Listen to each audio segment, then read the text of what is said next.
Looking for a way to connect in the sports world during these unprecedented times? Or you wanted to showcase your talent? Then sign up for a free account at www.watchmylights.com. My Lights is a social media sports platform that provides all users with a free way to communicate and share sports highlight videos with anyone around the world. So whether you're a coach and want to easily recruit for your players, an athlete and want to showcase yourself, a parent, grandparent, or sports enthusiast, My Lights has you covered. Users can create a free account to share highlight videos, chat, post, and follow other users.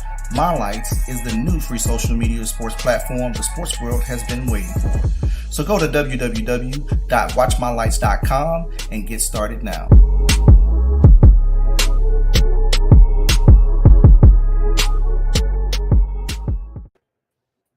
Here, what up? What's good? What's good? Happy Sunday, man. Happy Sunday. How y'all doing? How y'all doing? How y'all doing out there? We appreciate everybody for tuning in, man, and checking us out. Big show today, man. We're gonna recap the Hype Soft Hardwood Invitational that we had yesterday for the ladies. As well as talk about local stuff, man. So the mighty Hoko Bears marched on. The Warner Robins Demons marched on. Had a few teams in the area go down. Tad is on cloud 9 for the last however many weeks. He notified me before we got on the air that the Washington Commanders have won 4 out of the last 5 games. I wasn't aware of that. I thought a bye was in there. Maybe they had a couple of byes and he was counting those as wins. But he said, Charles confirmed that last 4 out of 5, right, Charles? Yep. Yeah. Oh, yeah. I mean, it's true. So congratulations. They do have a big game next week against the We got a bye week next week. They have a game next week. Don't believe that. They have a game next week that he's considering a bye week game against the Atlanta Falcons. We got a bye week next week, getting ready for the Giants. Hey, and as I understand, the Atlanta Falcons won today. We got a bye week next week, getting ready for the Giants. And as I understand it, they won today because Coach Buddy was in attendance. We got a bye week next week, getting ready for the Giants. What's up, Mr. Rodney? Look at man. Look at.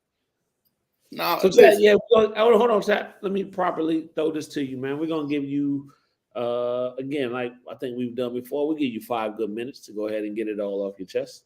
Well, no, I mean, it ain't nothing. I mean, I was just, I was the laughing stock about 6 weeks ago when I was 1-4. My Demons, I'm talking about. Now we headed to the quarterfinals again for the 6th year in a row. Congratulations. And, well, thank you. And Congratulations. Now we ain't everybody got the nose up. Don't have your nose up now. Told you this a long time ago was gonna happen. You did. You spoke it. You did. Just needed a little time. Yeah. Needed a little gelling to do offensively. And we picked it up now. So hopefully we take care of it. Had a big win against who? Northside Columbus, man. No. Oh, my bad. That was a bad graphic that went out last week. Yeah, I can't help because they said, listen, and for all the people, now I was told this. I don't know how true it is. I was only told this that those the school cross town, the blue school, as we say, sent that in so those people could pick them to win last week. And they had our logo. They had our logo on there. They sent that logo in, or they sent in their name? What did they send in? Well, they said Northside, but they had our logo on it. So, right. And your colors, your team colors. And the team colors. So, No, but we played Northside Columbus.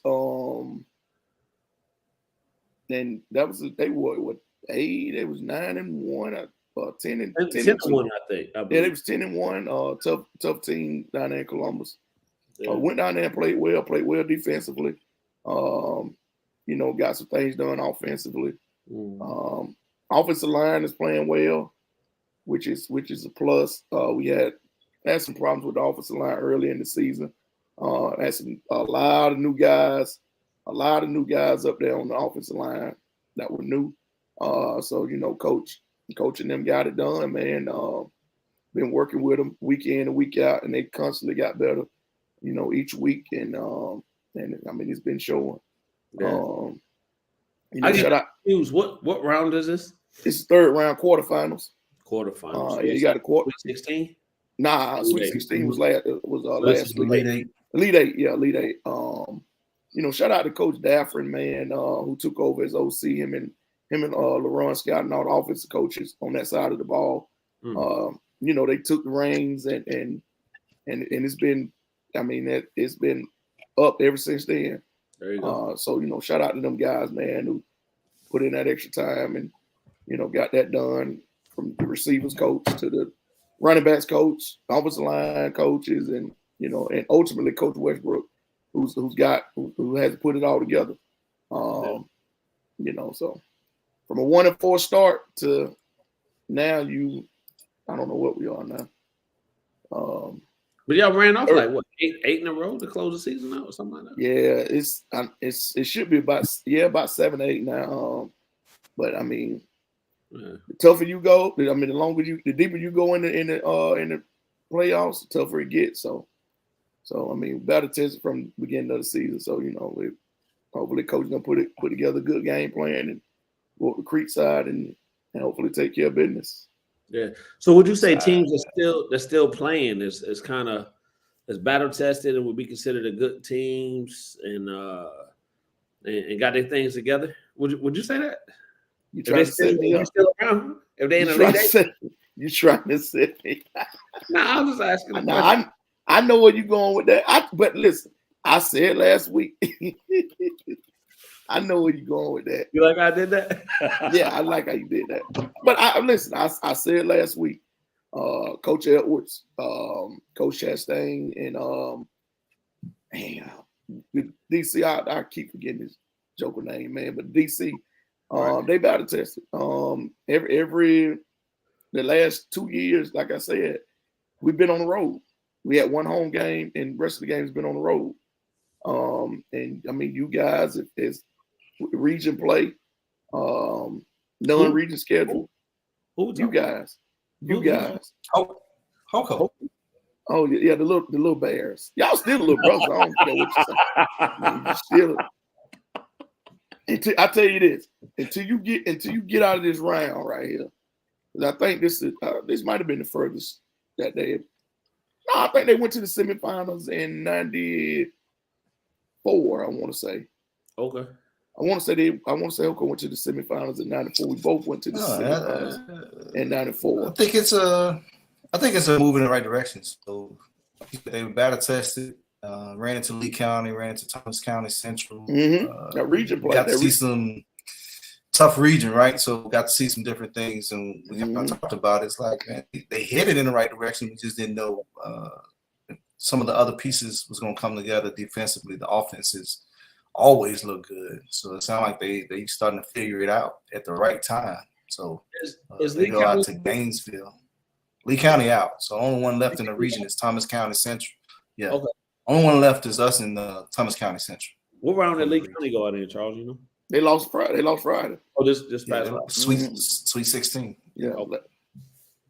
Yeah, they lost this past. That's past. Yeah. No, kudos to them, man. Way to come in and build a program and seeing the benefits from it. That's what you want to see. That's a fast turnaround. Yeah, definitely. I think a shocking loss was Perry. I thought Perry would go further. Oh, Perry, yeah. I think, I think Perry was kind of pegged to. Well, Wayne County was in our region last year. They sure was. Yeah, so they were 5-8 last Wayne County always been tough though. So they went down. Yeah, they dropped down to 4A. Okay. Yeah, dropped down to 4A. I know, and Northside and Peach County, right? Yeah, Northside lost to Marist, and I don't know who Peach lost to. I don't know. off the top of my head either. But it's been some good football played this whole season. Yeah. You know, all the teams here in Middle Georgia area. Yeah, a lot of good stuff. Yeah. Kids stepping out, stepping up, performing well, record-setting year. We had Northeast. Now you can't forget about Northeast. Northeast. They lost the kid. The running back. Yeah. Nick Woodard. Yes. Nah. It ain't Nick Woodard, is it? Nick Woodard playing basketball. No. It's the same name. Nick Woodard. Yeah. Oh, all right. Yeah. He's leading Georgia in rushing as a sophomore. Yeah. So over 2,700 yards. Yep. Yeah. So congratulations to that kid, man. He definitely leaving it out on the field. Keep doing what you're doing, young man. Is it Woodford or Woodard? Yeah. I don't know, man. I don't get me the line. I won't stop. Can't stop, won't stop. Yeah. But so there was some basketball being played as well. Yep. Some basketball games have been played. Mm-hmm. Big time basketball was being played yesterday. So even before that, we gotta go back now. We can't start there. We can't start there. So I know, So I know for Hoco, they started out with Warner Robins. Rutland first. Actually, Rutland. Was that Rutland? Mm-hmm. Our first game was Rutland. Have we been on since Rutland? Yeah, I think talked about last week. Yeah. Yeah, we talked about Rutland last week. Well, Hoco and Warner Robins. And Jones. Let's bring up Rutland. Look, Charles, you're a Kenny. And Joe said, let's bring up Rutland. What is it? Man, you gotta let that one go, KP. Hey, we gotta let it go, but we can't forget it though. That is one. Yeah. So we was a rough week, but a trying week. I won't even say rough. I say it was a learning week. It's a learning week for a young team. They're still trying to figure out some identity things, and went to play a tough Warner Robins team that kind of got their culture and what they want to do put together something. Yeah, put together a real good first showing for the first time out. So Cam Perk played well. Jay, Jerron, Trey played well. I think Justin Hill did a few little things out there as well. So definitely put together. Even Pete, my man Pete, out there shooting mid ranges, boy. Woo, Pete. Yeah, Pete. But yeah, no. So it was good. So it definitely, again, talking about being battle tested. So it's one of those things you try to get some of those games in early, so you can learn, and when you get into region play, it kind of prepare you a little bit. Need those hard. Yeah. So it was back to back. So y'all had Jones right after that, right? Jones right after that, and I think we've seen improvement. Yes. From a standing, a sitting in the crowd spectator, I think it was some improvement seen. We can't talk for the coaching or speak for the coaching staff, but I would say we've seen some improvement. It looks like some improvement. Competed maybe a little bit harder. Things looked a little different. So good stuff. Yeah. So team, they got some very capable players over there. Very solid and good coach, and Coach Buck. Yeah. So solid team. Coach Buck got them boys playing. Well, Coach Buck he's gonna always do a good job, man. No matter what he have. Yeah. Coach Buck keep it a G too. Yeah, year in and year out, Coach Buck gonna. Coach Buck gonna do what Coach Buck does. I think the Southwest played Howard the other night. Hey, did I see that right, Chase? Yeah, The chase and went on the rim. And then went baseline and dunked 1-2 hands. Yeah. So Chase. So we're gonna get to the girls here in a little bit as well. Northside boys played Rutland. They had Rutland yesterday. Yeah. How did that go? Rutland beat Northside. Yeah, Rutland got Northside varsity. I think JV won. Yeah. I think Northside. Yes. Trey Bradley. Yes, he does, Bruce. Trey Bradley is coming to his own. Oh, yeah. He's coming into his own. Nice size, about 6'2", sophomore, long wingspan. Oh, yeah. Understands the game, understands, where he's supposed to be at on the floor, what his spots to get to. Good body control, play through contact. Trey Bradley is one of those sophomores. Mm-hmm. It's 6 of them, I want to say, but he's one of those sophomores that is, it's only been game 1, but he showed some flashes of really being one of the sophomores that we can count on. Down the stretch. He plays within himself. Yeah, he does. He does. Very, very, very, very coachable. Yes, sir. No, sir. Anything you tell him, he's listening. He might look at you crazy, but he's listening though. Yeah. And he's gonna answer before you finish telling him too. Yeah. You tell him something. All right. But he's a good kid though, man. He's one of them sophomores that's gonna help us. Oh yeah. I think veterans is what 1-1 on the season. I think. Yeah, 1-1. Lost yesterday to a Lowndes. Lowndes County, yeah, Lowndes County. Lowndes County got some studs down there. Yeah, Lowndes County pretty good now. Yeah. They pretty good. They ain't to be slept on. Yeah, that ain't no walking. Perry and Central scrimmaged. I want to say Friday. Okay, so I know Perry first game was like December 3rd. Yeah, they scrimmaged Central, I think Friday.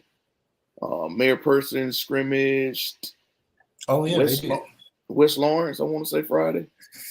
Thursday, might have been Thursday. Thursday. So shout out to my boy Cam Little.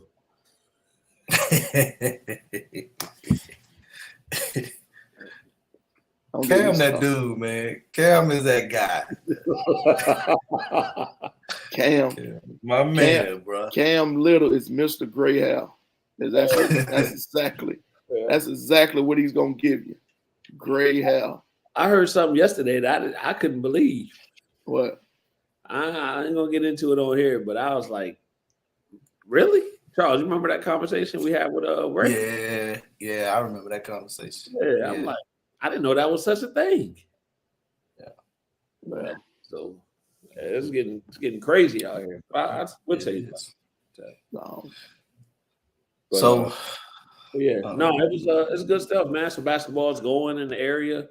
So I know some of these teams will be adding football players now. So the dynamics of the things or the teams, are going to change a little bit with some football players coming in. Except for one.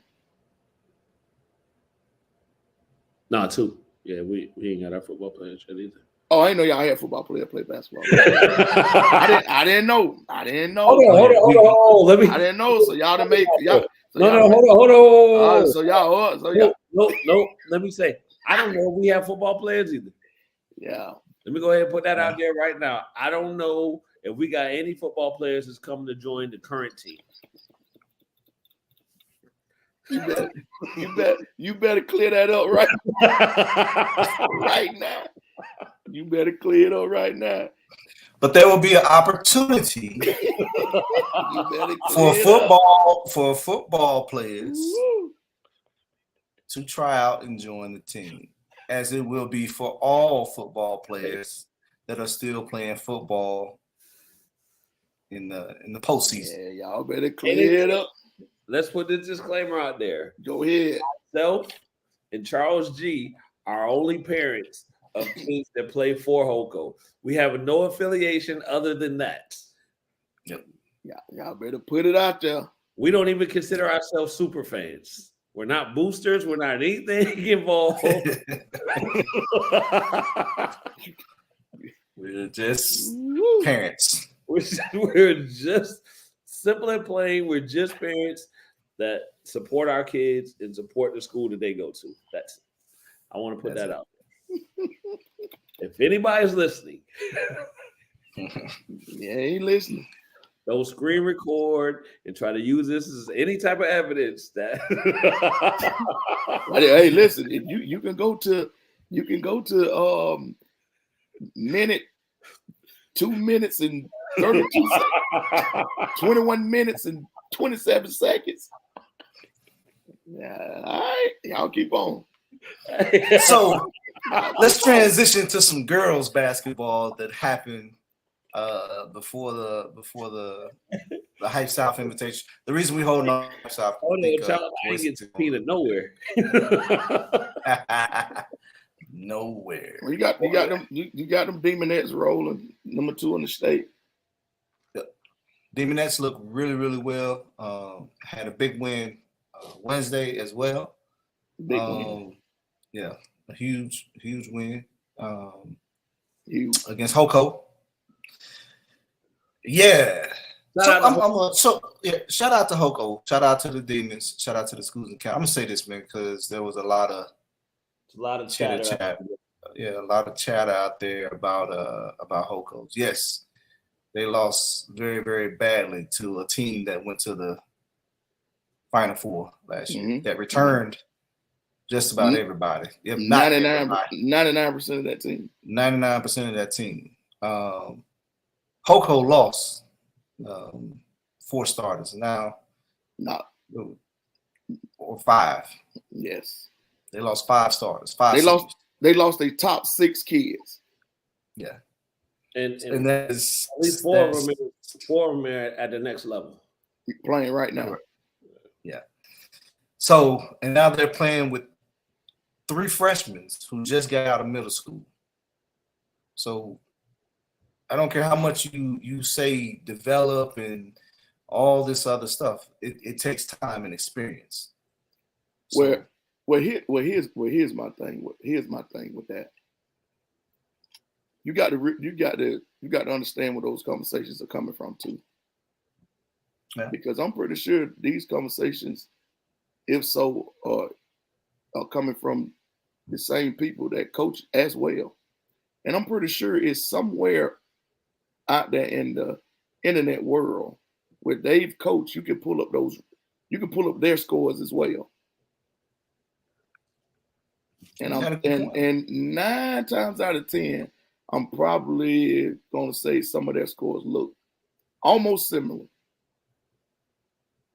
So, and my thing about it, man, when you start sitting, and it happens all the time, and you can't stop people from doing it. But when you get people that's in it, so-called in the basketball community, always sitting around trying to critique and criticize something that somebody else is doing. Yeah. I mean, man, who's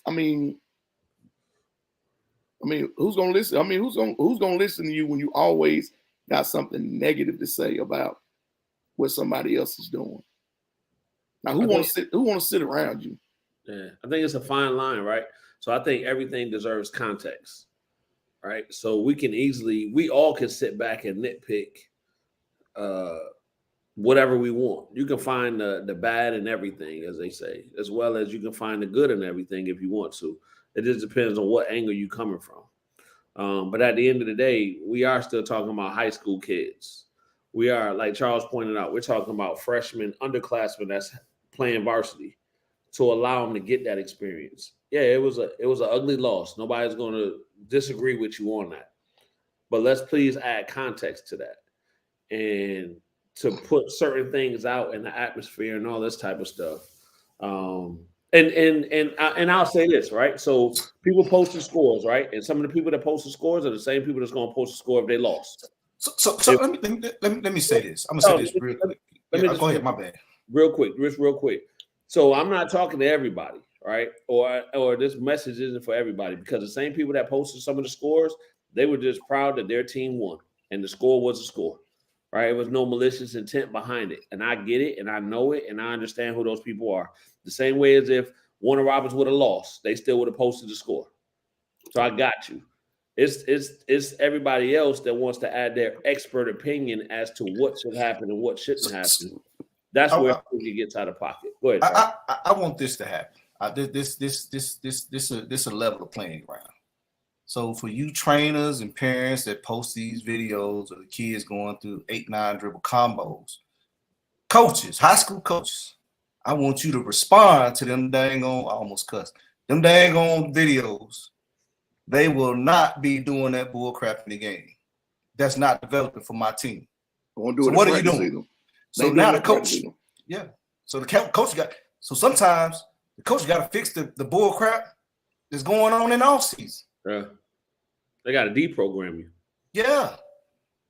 All right, I'm gonna get off that, but I mean, it's just honestly, man. I think it's this basketball world, this basketball community, especially down here, is so close together that there should be no reason for people to go at each other than it's a personal situation. It's personal. That's the only thing I can add or chalk it up to or add it up to. It's personal. Yeah. You don't have kids. Unfortunately, in high school basketball, you don't have kids that don't play basketball until it's high school basketball season. Yeah. These kids aren't in college. These kids aren't. Some of them can't afford to go to a trainer. Some of them can't afford to play AAU or summer basketball. So it is when the coaches get them. And sometimes, guess what? That learning curve, right? The ups and downs of basketball. Everybody goes through it. But the interesting thing that I seen was Saturday, I'm sitting there and I'm watching basketball or seeing scores and all this type of stuff. Not even Saturday, Thursday, Friday, whatever. It's college teams just getting blown out. So is it not acceptable for a college team to get blown out? Is it not acceptable for teams to have a off night and nothing works? I'm just if we're gonna take it there, let's take it there all the way. I mean, I'm sure his kid that trained that got cut. There you go. Say it again, Tad. I mean, it go hand in hand. If the kids that train that got cut, should we look at the trainer and say, hey, what is he doing? You failed him? Why is he getting paid? Should we say that?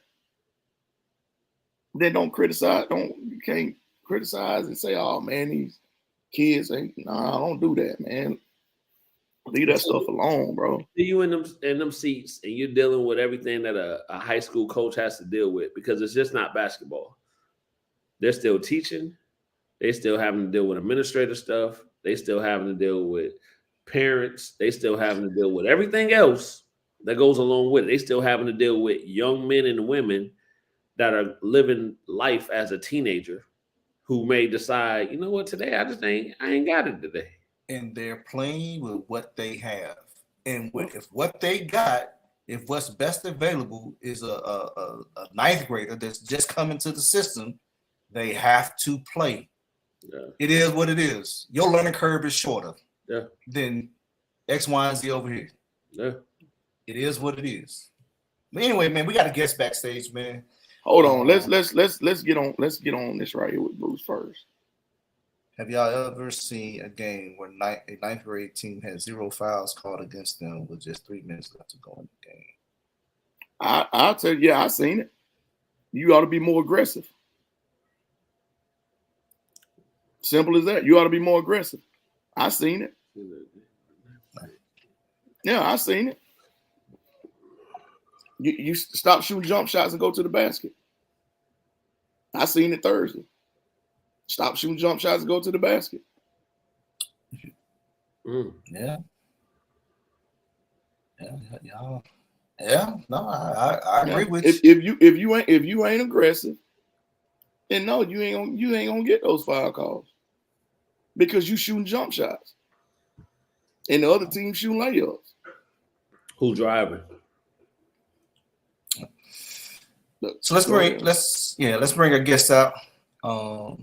We got the man, the myth, the legend.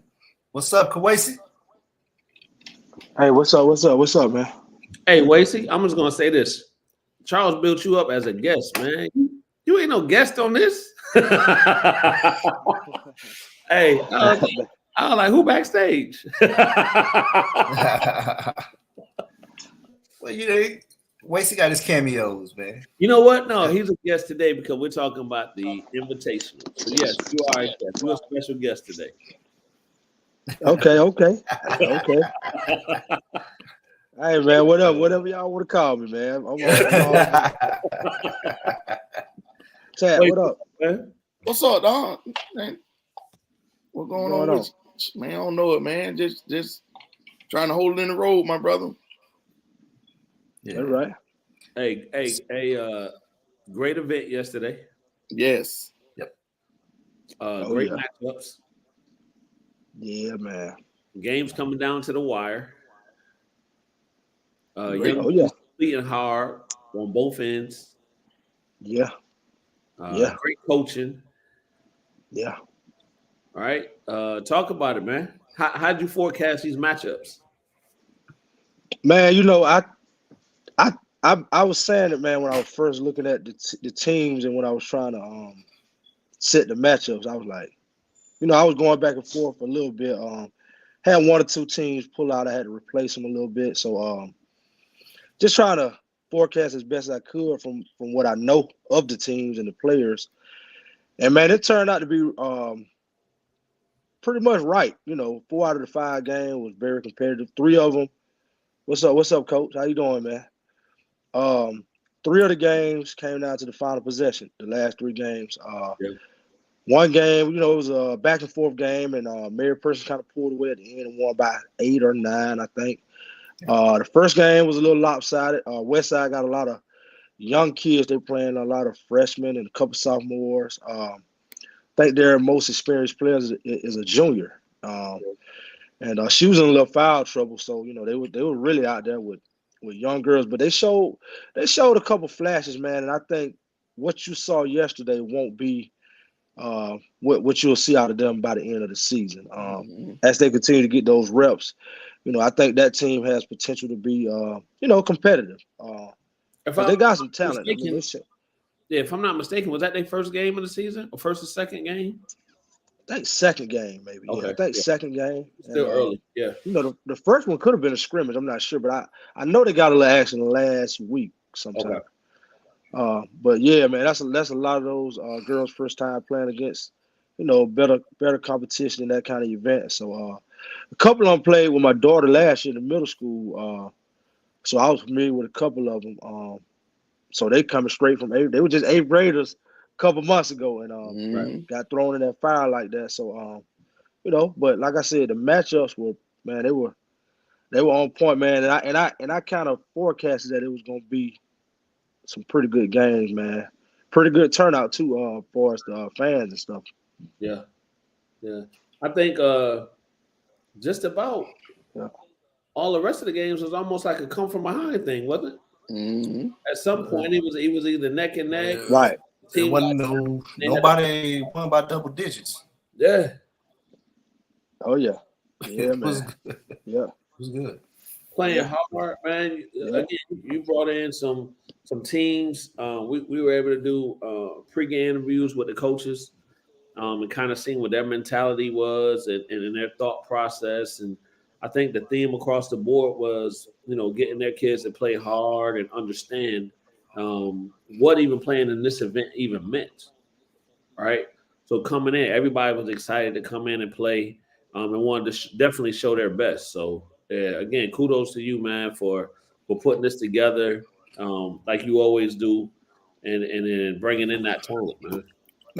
I want to say this, man, just from being behind the lens and looking at this stuff all day, I think one of the things that stood out was and this is probably across Georgia, right? So there's teams that have talent and it stands out. But then there's teams who have experience and chemistry. Like, oh, that team, they might not have the most talent, but they play well together, and they're gonna be dangerous. They're gonna be really, really dangerous. So that stood out the most to me, just for being behind the lens and stuff. But anyway, Charles, I think that's a great point because we did see teams that had the talent, right? That quote unquote have the names, but may not have that chemistry together yet. Yeah, right. And they're trying to figure it out. Where teams don't have the big names, but they play for each other. Yeah. And you know, a team that to me was Statesboro, right? Statesboro is tough, and they got some kids that can play, but it was kind of their demeanor from when they walked in the gym. They all sat together, right? Wasn't a lot of moving around, a lot of stuff going on. When they got on the court, they're cheering for each other. Somebody come off the court, they all stand up, you know, giving them dap or whatever the case would be.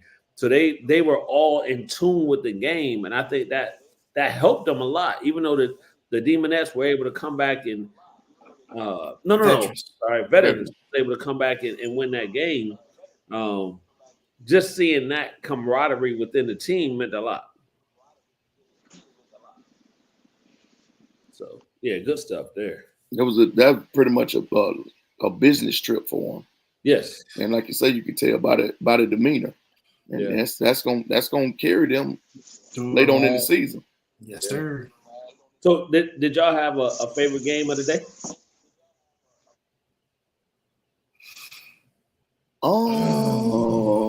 I think so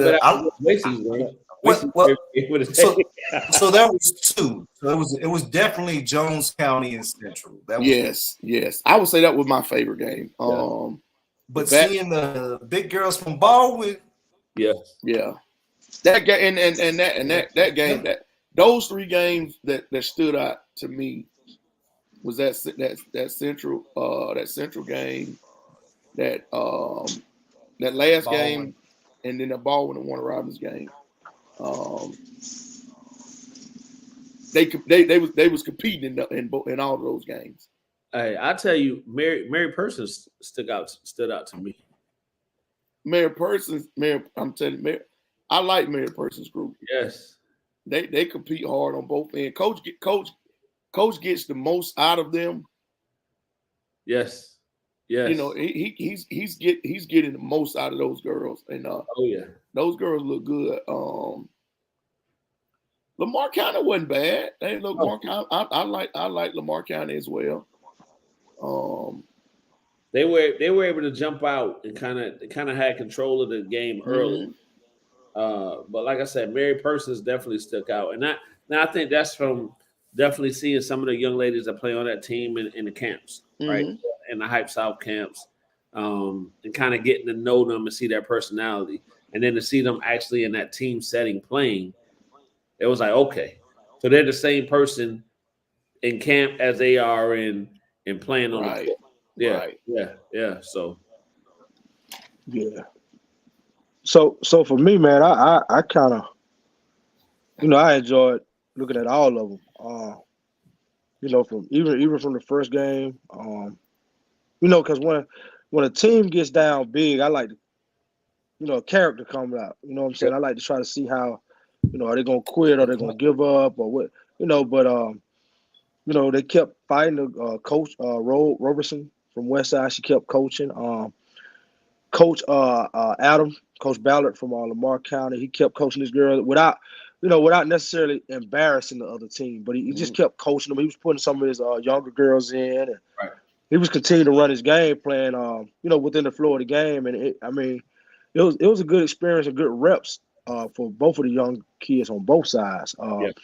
But like I said, Westside, they fought the adversity. They kept fighting all the way to the end, and I think they grew a little bit from that game. So that was good, man. And like you said, Mary Persons. We were in the region with them for the past 4 years up until this year. We changed regions, and I've saw that team develop from first year we was in the region, it was last place. The second year they was bottom 3. And then by the third year, they missed the playoffs by one. They were like 5th in the region. And so last year, they went to 15 wins and they made the first round of state playoffs. So they're steadily improving that. And I feel this year they are with the regional realignments and stuff like that, and just looking at the teams that are left in that region they're in, I believe they're going to win that region this year. Those guards, man, that perimeter play with Naja Lucier, Samaya Morris, Zari Wilson, and Maya Barkley, man. I love her game. And even the Zelda, the big kid, is starting to play with a lot more confidence. All of those girls, we got a chance to see at some of the Hype South camps and events through the years, and you can just see their growth, man.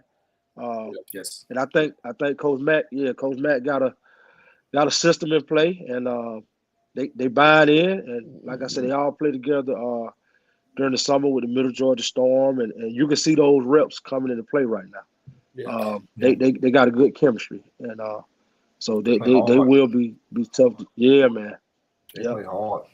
Hey, Waits, talk about what it meant to have preseason ranked teams in this event. Man, I always try to get teams and players who gonna draw the crowd. Who's supposed to be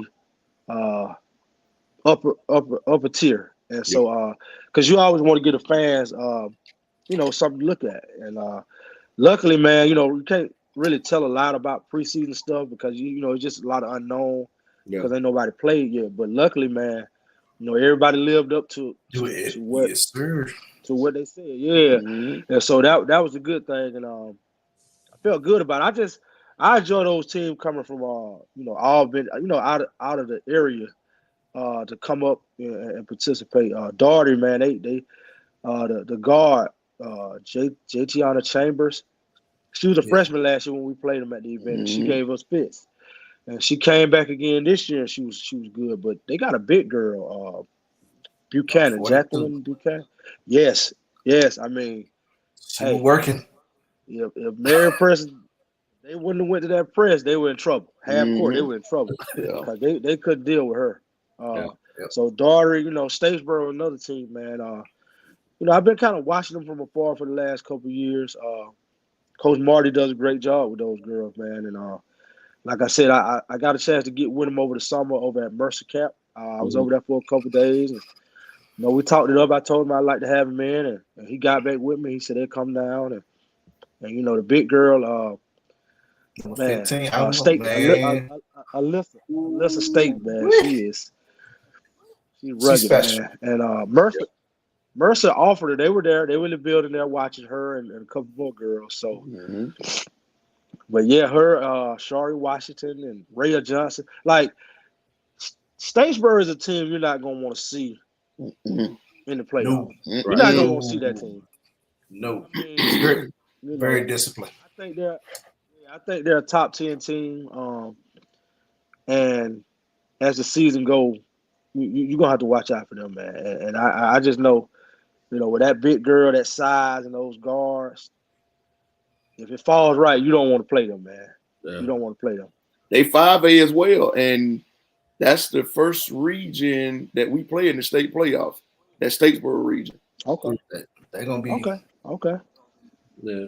So let me ask y'all this, man. From sitting in all of y'all are coaches and have a passion for the game. Talk about the coaching yesterday, right? Where adjustments had to be made and how the coaches were able to kind of get their teams and will their teams to do certain things. Talk about how these coaches was out there handling their business. Man, it was a lot of man, I saw at least on 2 occasions, even it got us on one time when a coach called timeout. Maybe they saw something that they liked or didn't like. So I know we were playing Jones. We went man, and we gave them, they turned it over a couple times. She called a timeout. And coming out of the timeout, she drew something up, and they came wide open on a curl and a layup. And so I was like, damn, so After that play, I think we went back to a zone for one possession. We Right. jumped back zone and gave him a different look. And then after that, we went back, man, kind of to try to kind of get off balance a little bit. But and then I saw veterans do it at the end to win the game. Yeah. So yeah, it was good adjustments. And another thing I want to point out too, it was a lot of fuss that was being made coming into the season about this shot clock.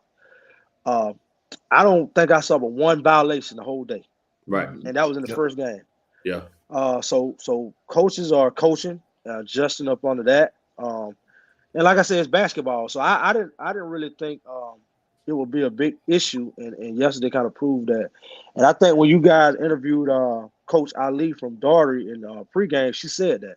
Yeah. She said she didn't even talk to her team about shot clock because she didn't want to kind of psych them out, because it's just basketball. Oh yeah. No, I think the coaching yesterday was top notch on both sides, even as well as with West Side, right? Like you said, they may have been a little overpowered, but just to see how Coach was still coaching her girls up and using those live reps to get them ready for the rest of the season, right? Yeah. We ain't in the playoffs. This ain't the last game of the season, so how can we get better? And her doing that, I think it stood out definitely. Yeah. I think, and when you talk about the shot clock, Coach White did a great job down the stretch of her game. Right there toward the end of the game, she went 2 for 1 with the shot clock. She went 2 for 1 right there at the end of the game. Got the last possession, got a shot off, and got the rebound, and was able to hold it and kill the clock. And the end up fouling, but it just, and when you talk about the shot clock, just little stuff like that is being taught, I guess, with the with the shot clock that came to fruition right there toward the end of the game, when the shot clock would affect most of the games. Right there toward the end of the game. So she did a great job down the stretch. I looked at that, that stretch, and that actually won the game because they came down and hit a shot, and they had a chance to tie it, and went 2 for 1, got a shot, offensive rebound, and was able to run the clock down. They fouled and they hit free throws and won the game. Yeah, being able to use it to their advantage. Right. Yeah. So there's some chess matches, like you say, Coach, and wasting them. Coach T went man right there and kind of changed the game right there a little bit. Veterans was switching man zone a little bit, and down the stretch of that game. So it was a lot of chess matches yesterday. Yeah. So real quick, I'm gonna switch over and I want to go to Coach Wasey. Coach Reeves. Right. So when y'all were playing, kind of just seeing what it looked like from afar, the calm on the bench from the coaches, right? Coach T kind of letting the girls go through what they were going to go through, and giving instruction, but wasn't overly, I guess, emotional, maybe the word, or whatever the case would be, letting them play through it almost at a sense. What was that about? Can you talk about that a little bit? Experience, growth. 4 or 5 years ago, when she first took over, it was, it wouldn't, you wouldn't have seen that demeanor. She would have been more, probably a little bit more vocal, a little bit more. But that comes from being in every situation you can be in. Right. Down 1 with 10 seconds left, or up 30, or being down 15 in the second quarter. So we've been in every situation, and we know if we panic, then they'll panic. So we try to keep calm and while still coaching, and just let them know to keep playing through whatever mistakes, or just keep playing, keep fighting. No matter what the score is, we preach that, keep fighting. Yeah. And Coach T is like I said, she is.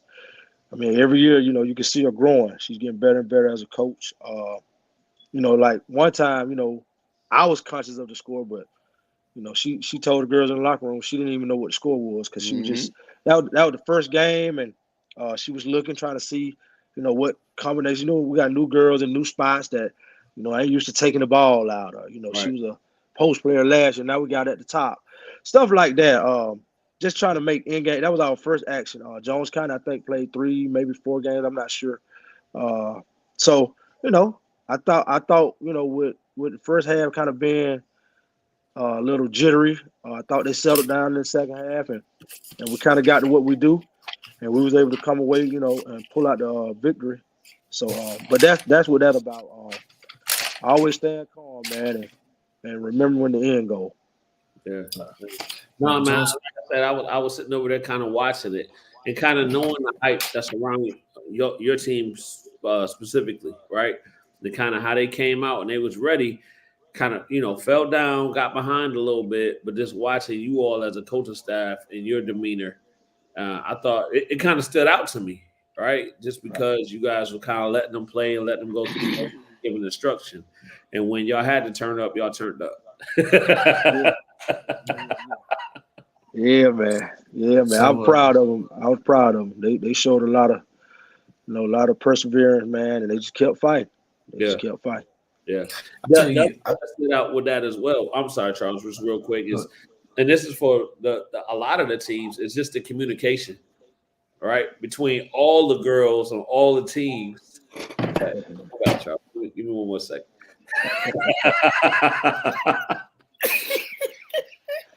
Yeah. I'm about to give up the mic. Go ahead, man.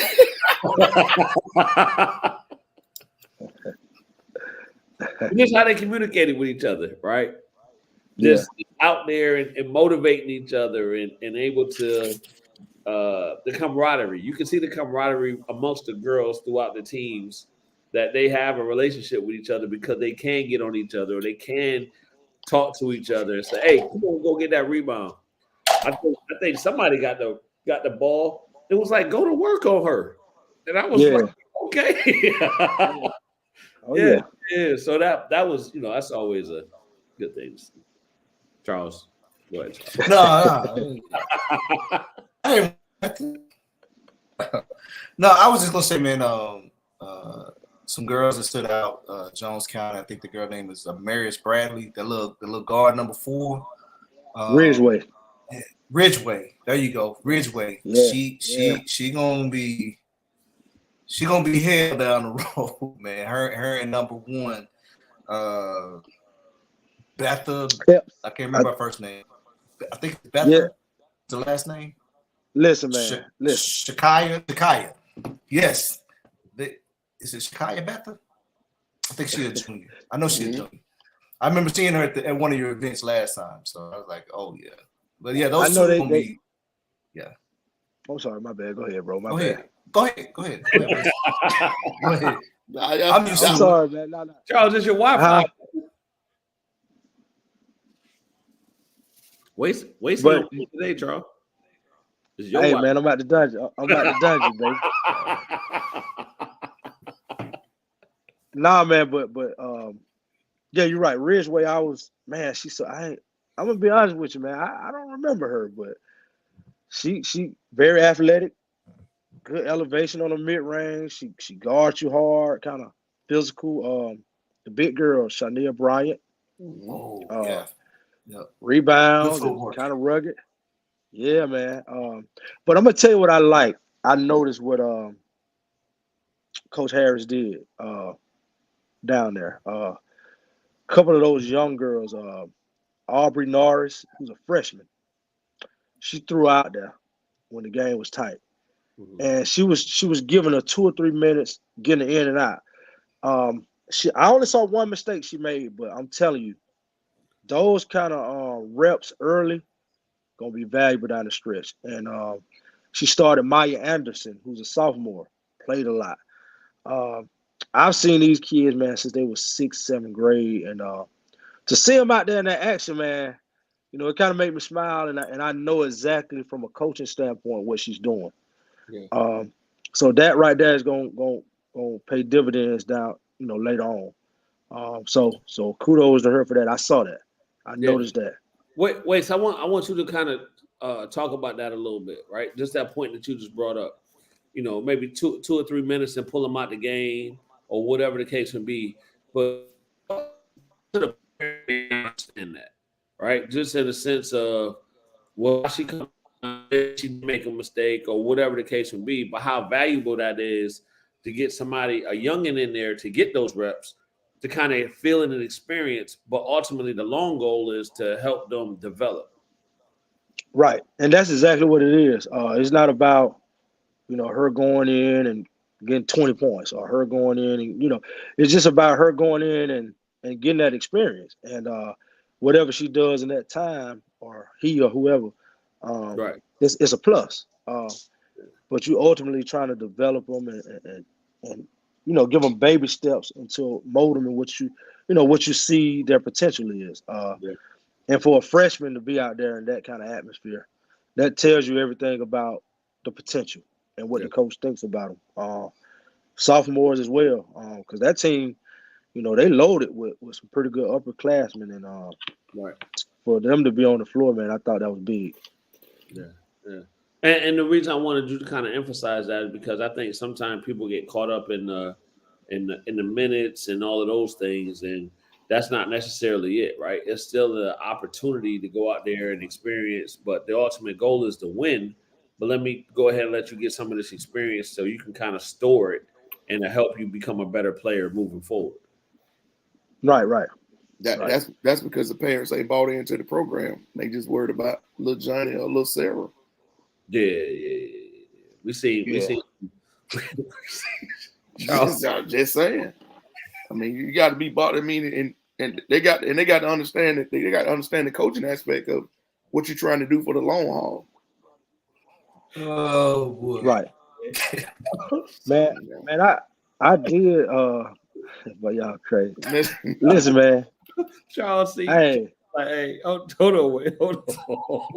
Charles said, KP, some of them coaches get they back in their heads burn because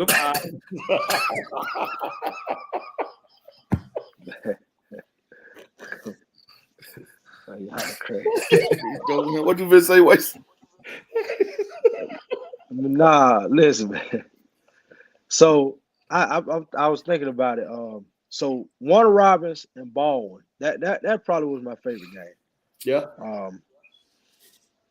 There was a lot of like Warner Robins got down by 17, as much as 17 in the first half, and they chipped away and made it 10 by the halftime, but they never panicked. I like to see Madison Ruff of Baldwin and Jada Morgan from Warner Robins. They're two of the most experienced guards and probably the better guards in the area, if not the state. And to see them mix it up and kind of tie, because you don't get a lot of those matchups for whatever reason. That's another thing I wanted to do with the area, man. The talent and the teams are up right now, and a lot of times they don't play each other, man. And so, no, people need to play. If you're somebody, you need to, so I thought that was good. I don't know if they played each other, Warner Robins and Baldwin. I don't know with this group. They haven't. So that was good to see. Just those two, both of them Division I prospects. Jada Morgan, South Carolina State signee. Madison Ruff's been recruited by, like I said, Mercer was there watching her, and the big girl Janae. Is Madison Ruff at the point guard with the goggles? Yes, three. Yeah, real rugged. Yeah. She plays super hard, man. I mean, she does. Yeah. And but yeah, Coach White made some good adjustments. Good cat and mouse back and forth. And it came down to the last possession. So that's what you want to see. But that was my favorite game. Both of them ranked number 2 in the state.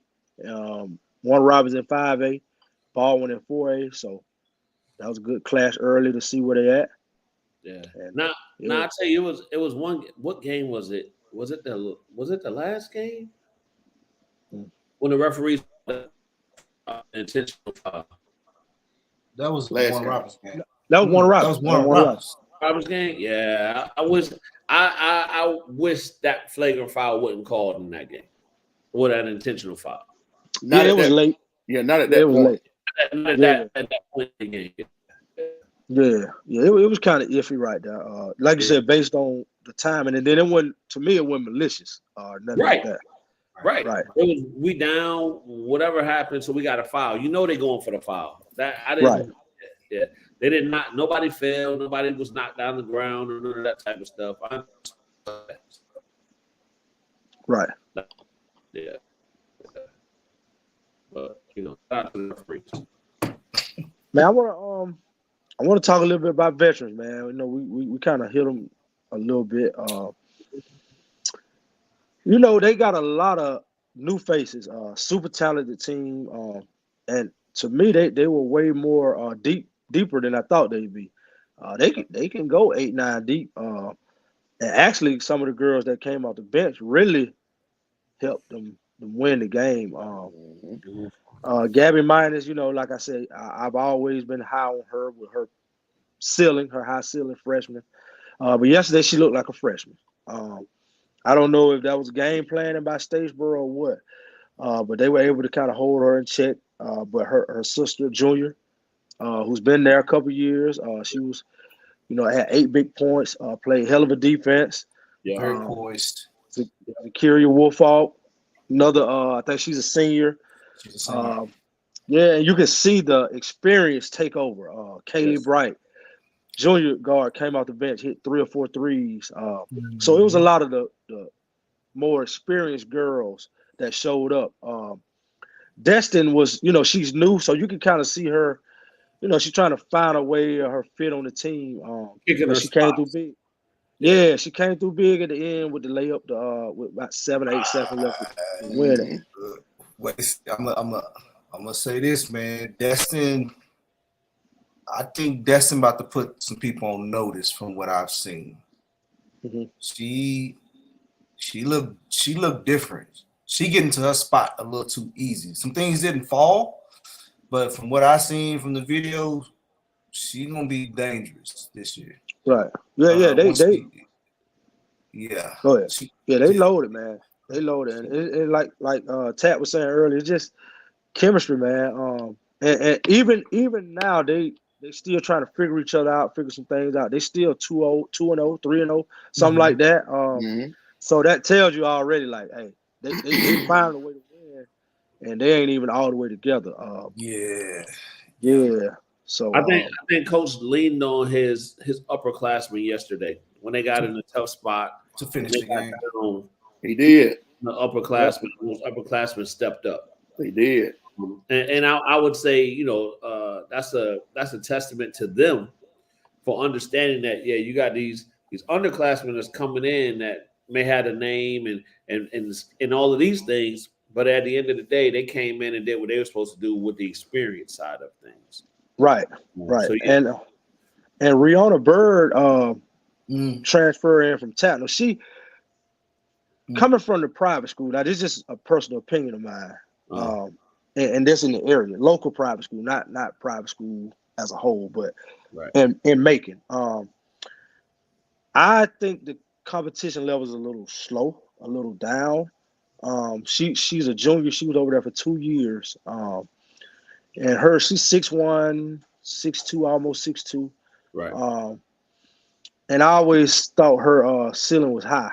But to see her struggle early, I don't know whether the speed of the game, I don't know what it was, but for her to come back late and hit 2 big key shots down the stretch. She got fouled, hit a free throw, and then following that, she hit a pull-up and key basket. But her demeanor never changed. She never got rattled. She sat for a long time before they put her back in, but when he put her back in, she was ready. So I think as time goes, she'll continue to adjust and make that transition, and she'll be a name that we'll start to hear a lot more when it comes to that team.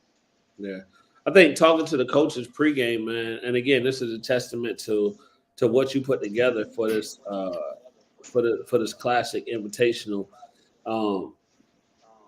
They were looking forward to the matchups, right? Because they knew that these matchups were going to test them.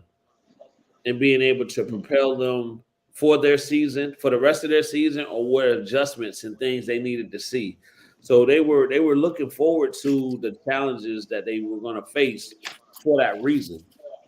Again, that's another being able to play in a showcase like this. Understanding that it's still early in the season, but what do we have? So that's why I go back to the coaches again for kind of using this to catapult into their seasons and kind of understanding what their rotations and possibly things that they need to work on was good stuff to see yesterday. But that was kind of the conversation going into these games because we asked, what do you think about your matchup today? And some were very familiar with their opponent, and some, hey, I don't really know, but I've heard. So to be able to adjust to things and do different things, I think was a great testament. Yeah. You always want to get them cross matchups too. And I want to mention one more girl, man, who I always get kind of lost in the shuffle when it comes to me. That just go and it's not intentional, but Naraya Nelson is another girl at Veterans who is super talented. On any other team, she probably averaged 15 points a game. Got to sacrifice a little bit over there, but I think she might be a freshman as well. She's a freshman. Lefty. She's a freshman. She versatile. She can play inside or out. She can play on the box. She can bring the ball up the floor, shoot the jumper, whatever you need her to do. Very talented. Listen, that's gonna be a scary team.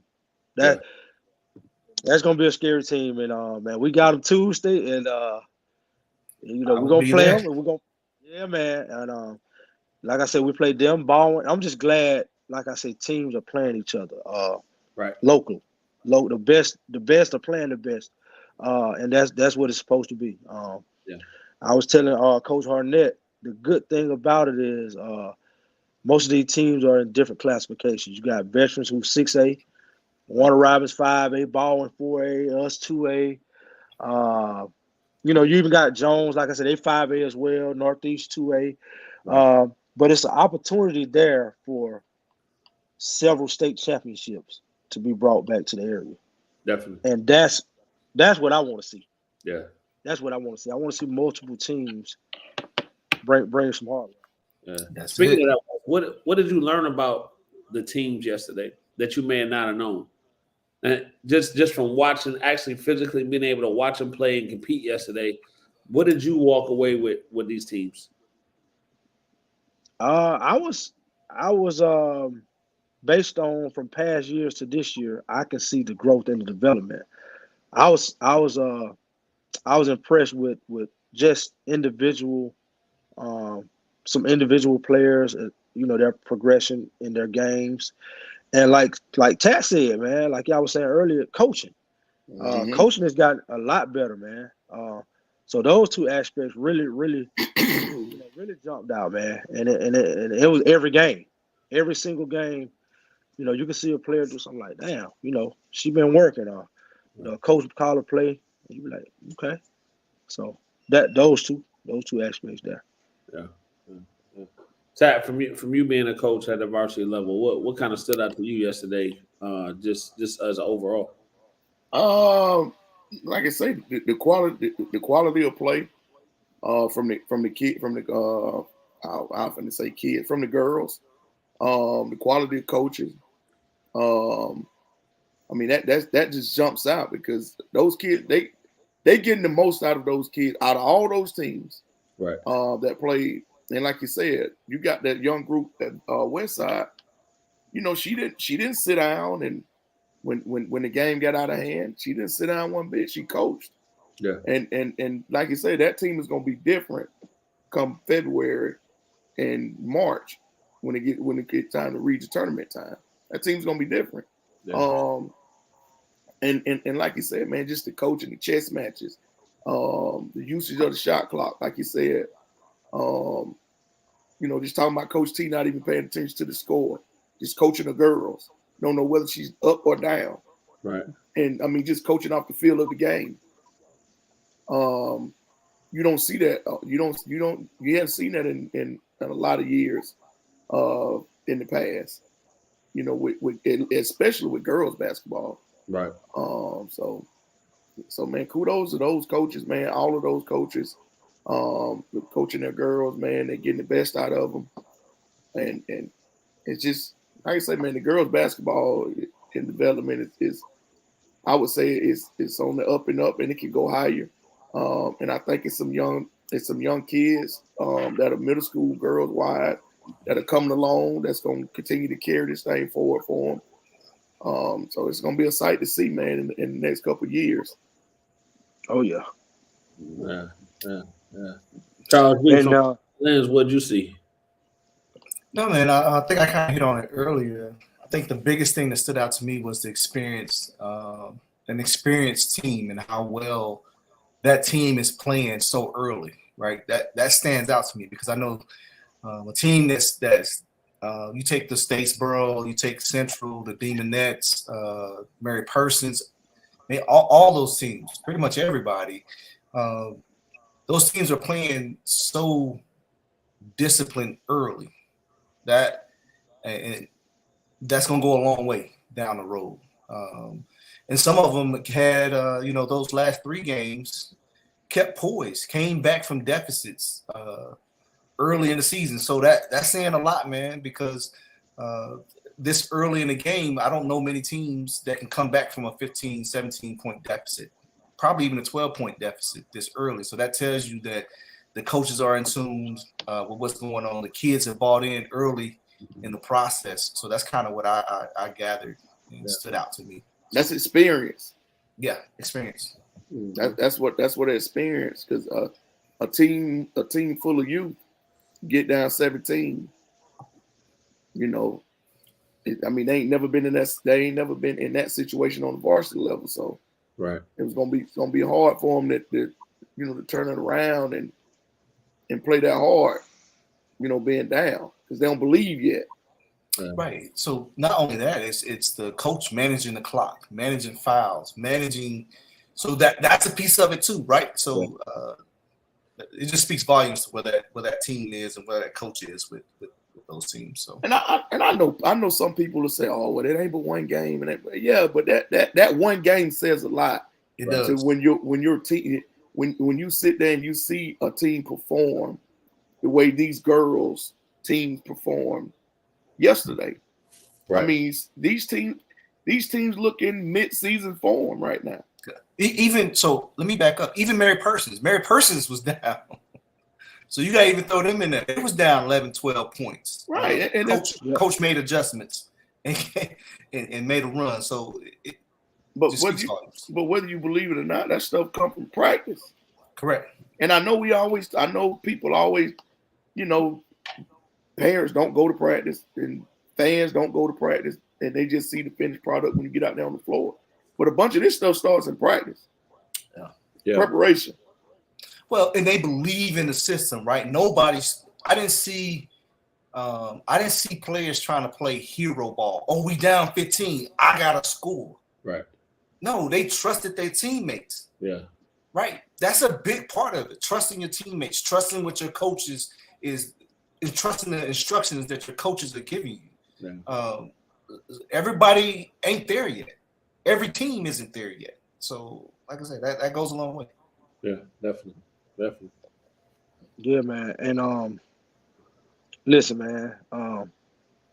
Shout out to Off the Dribble for the coverage.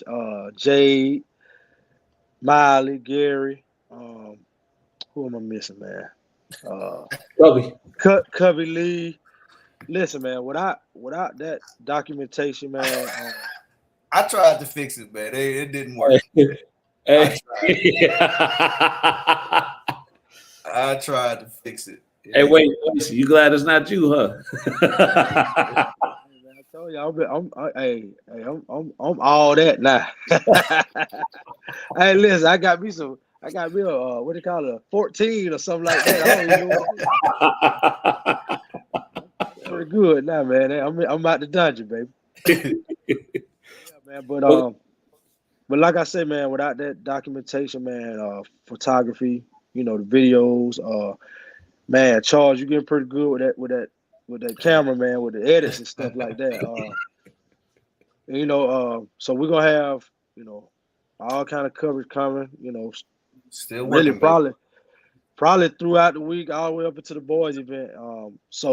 And it's good for exposure, man. Like I said, they had Mercer in there yesterday.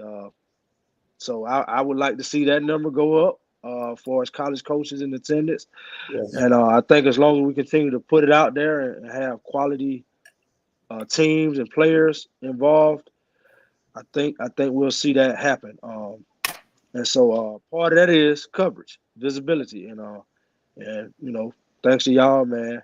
Even with the podcast right here, got people tuning in, listening, stuff like that, man. We're gonna keep doing it, and Lord willing, to just keep growing. Well, hey, hold on, KP. I got to do this. I was out at Jones County Friday. Oh yeah. So Jones County basketball concession stands be popping. I'm giving shots out. They all on point. They was on cue. We love y'all. They're huge fans of the show. I told them I'm gonna give them a shout out on the show this weekend. So Jones County concession stand. Thank you. You know me, KP. You know me. I'm about the snacks. I'm gonna go get the snacks and support the boosters all day, every day. So I appreciate you, Jones County. My bad. Y'all go ahead. No. That's and again, it's just what we here for. What we here for. Yeah. So Charles went up there and got right. Got right, man. They took care of a player. Appreciate that, bro. Hey, and I want to and y'all stop me whenever y'all want to now, because I keep going. I want to give a shout out to Shakiria Foster from Lamar County. A lot of people don't know this, man, but probably about a month ago, maybe a month and a half ago, she's a really good softball player. She had a real bad collision going to home plate, and she had to be hospitalized for a couple of days. And they, she kind of lost some feeling a little bit here and there. I don't know exactly what it was, so I don't want to get too far into it, but I do know it was something to that effect. And to see her bounce back and recover the way she has, that's a blessing. And proud of her and happy for her and Lamar County that it wasn't nothing more serious than that. She hasn't missed a beat. She had a 36-point game prior to Friday. I think it was Friday night. Yeah. Or maybe early in the week. But then she turned right around and was dominant yesterday, and she really didn't play with probably about 3 quarters. Had 21 yesterday, and like I said, she just looked like she in mid-season form, man, and she ain't showing no effects from the collision, man. So kudos to them, and good luck to Lamar County the rest of the way. Hey, Wace, and I do want to kind of piggyback on that just a little bit. You had a couple teams in there that had back-to-backs, right, that played Friday night. You came in Saturday and played early. And again, kudos to the coaches getting them ready to go for playing Friday night and coming in Saturday, early Saturday, right, and coming in and competing and going hard, man. So, again, kudos to the coaches and the team for getting that done. Yep. And then we also, again, talking to the coaches, a lot of them identified that the exposure aspect of the of this showcase was huge for them, right? They're not having to travel all the way up to Atlanta or further to try to get some exposure for their girls, but being able to do it in this area where it's not a bad ride. The parents aren't upset because they driving forever. The girl's not tired getting off the bus to come play was really a big draw for them as well. So again, just that aspect of things is really good. Yep. Yeah. So, but like you said, Waste, a lot of content's coming out. Charles G been working in the lab behind the scenes, putting some stuff out. I know Ron gonna drop some stuff. Jay always come with the heat, man. Yeah, Gary gonna drop some stuff. Waiting for Cubby to drop his stuff. So it's gonna be a lot of content leading up to the event next Saturday. Yeah. We got the boys Saturday. The Saturday after Thanksgiving on the 26th, back at Warner Robins High School. And I'm just going to read off the matchups we got. At 12, Houston County in Dublin. At 1:30, Southwest Macon against Doherty. And let me not, Charles, what you said? Don't say Doherty, say Doherty. Yeah, I said something totally different. I probably said Daughtry. Yeah, you probably did. Hey, we got corrected real quick. That we did. At the 3:00 game, Westside Macon against Jones County. The 4:30 game, McDonough against Johnson Savannah. And then the 6:00 game, Warner Robins against Baldwin. So, and I kind of want to just kind of point out that the 4:30 game, McDonough and Johnson Savannah. So that's two teams that's not even from this area. Yeah. That's coming in and playing this showcase to identify and magnify how big that this is becoming, Wes. Yeah, man. And McDonough is number 1 in the state in 4A, and Johnson is number 3 in the state in 3A. So top 3 matchup. So yeah, and this both of their second year in a row coming. Right. Yes. And McDonough's, this is their 3rd time overall. They missed 1 year. Yeah, they were there for the very first one. And I love that McDonough coach. Love that dude. Oh yeah, man. Coach Thomas, man. BJ, Coach Thomas, bro, he comes with so much energy. Always gonna have a good product. And Coach Chuck, man, he's always supported, man. Yes. So that's a good thing, man. They still got they still got the big boy from Savannah Johnson. The big boy still there, but they got a guard. They got Antonio Baker, the guard with the mid-major. He had 30 last night. Yeah, Baker. Yeah. All right. So it's gonna be. Hey, that one gonna be. Hey, y'all come on out to that one too, because it's gonna be a big time matchup. Of course, man. Hey, I don't know y'all want to get into the bar right now, man, but I mean we can do a little pregame talk. I'll tell you this though. So Westside and Jones, I'm looking forward to those guards. Davion Henderson and Jalen Sanford. Shannon Fountain and Dathan Harris. Yeah. Hey, that's gonna be fun right there. Warner Robins and Baldwin, 2 state championship pedigree programs. They're gonna play hard, get at each other, take charges, flying all over the place. I mean, hey, you can't ask for no more. Dublin been to the Final Four 2 years straight. Ranked, I think number 9 or 10 in single A. Playing against Hoko with the young kids. With Cam and Malik and Malachi. He's not young, but he's doing his thing. So pretty interesting stuff, man. And I'm ready for that one too. I'm ready. Oh yeah. Yeah. The earlier you get there, the hotter your fish gonna be. I'll be there early. I'm just telling you. The earlier you get there, the hotter your fish will be, and chicken. Yeah. Hey, fish and chicken. Yeah. Hey. So. Nah, I'm interesting in Southwest and Doherty too, man. Doherty, this their second year. Second year. Second year straight. Yeah. Nah, this their 3rd year. It's their 3rd year. Yeah. Third year in a row. Yeah. Gotta go back to my notes. Oh yeah. Yeah, man. So being put this in quotations, being an unofficial spokesman for the Hoko Bears. Mighty. You forgot Mighty. You forgot Mighty. The mighty Hoko Bears. Unofficial. Go. But more importantly, Charles, we unofficial. Unofficial. Wait, so we had to put this disclaimer out, man, because people try to use. Okay, I got you. We are not affiliated. Okay, what's that saying? The thoughts and comments expressed during this broadcast do not Okay, yeah, that's right. You have to. Just as a parent of somebody that plays for Hoko, I'm excited about that matchup.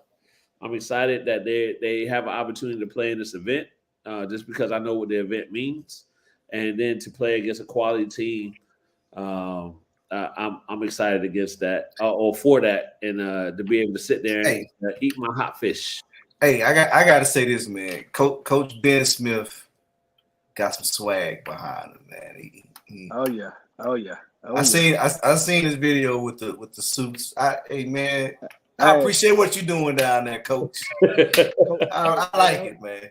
They don't call him Coach Smooth for nothing. That's Smooth. Coach Smooth, man. He got it.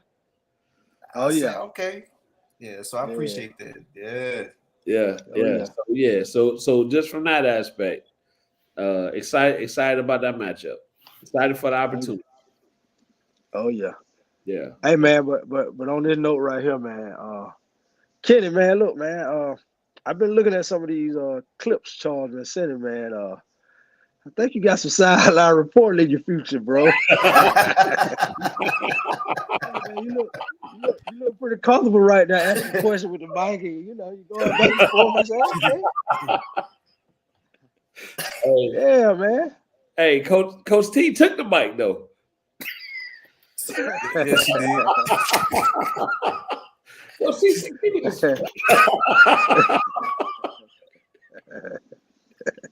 Boy, you crazy. I was like, all right. No, that ain't none of me now. That's Kenny now. Hey, but no, man, it was fun. Yeah, it was fun. I thank you for the idea, right? Let's say, hey, let's try this or whatever the case would be. But yeah, no, it was fun, man. So KP get to ask them kids questions like, I don't know if she's gonna be able to answer this one. Right. Yeah. Hey, but it's preparing. It is. Yes, man. And for the most part, they answered pretty well. Yeah. Pretty well. They did. Yeah, that's that getting them. But that's another side of the exposure that we talking about, right?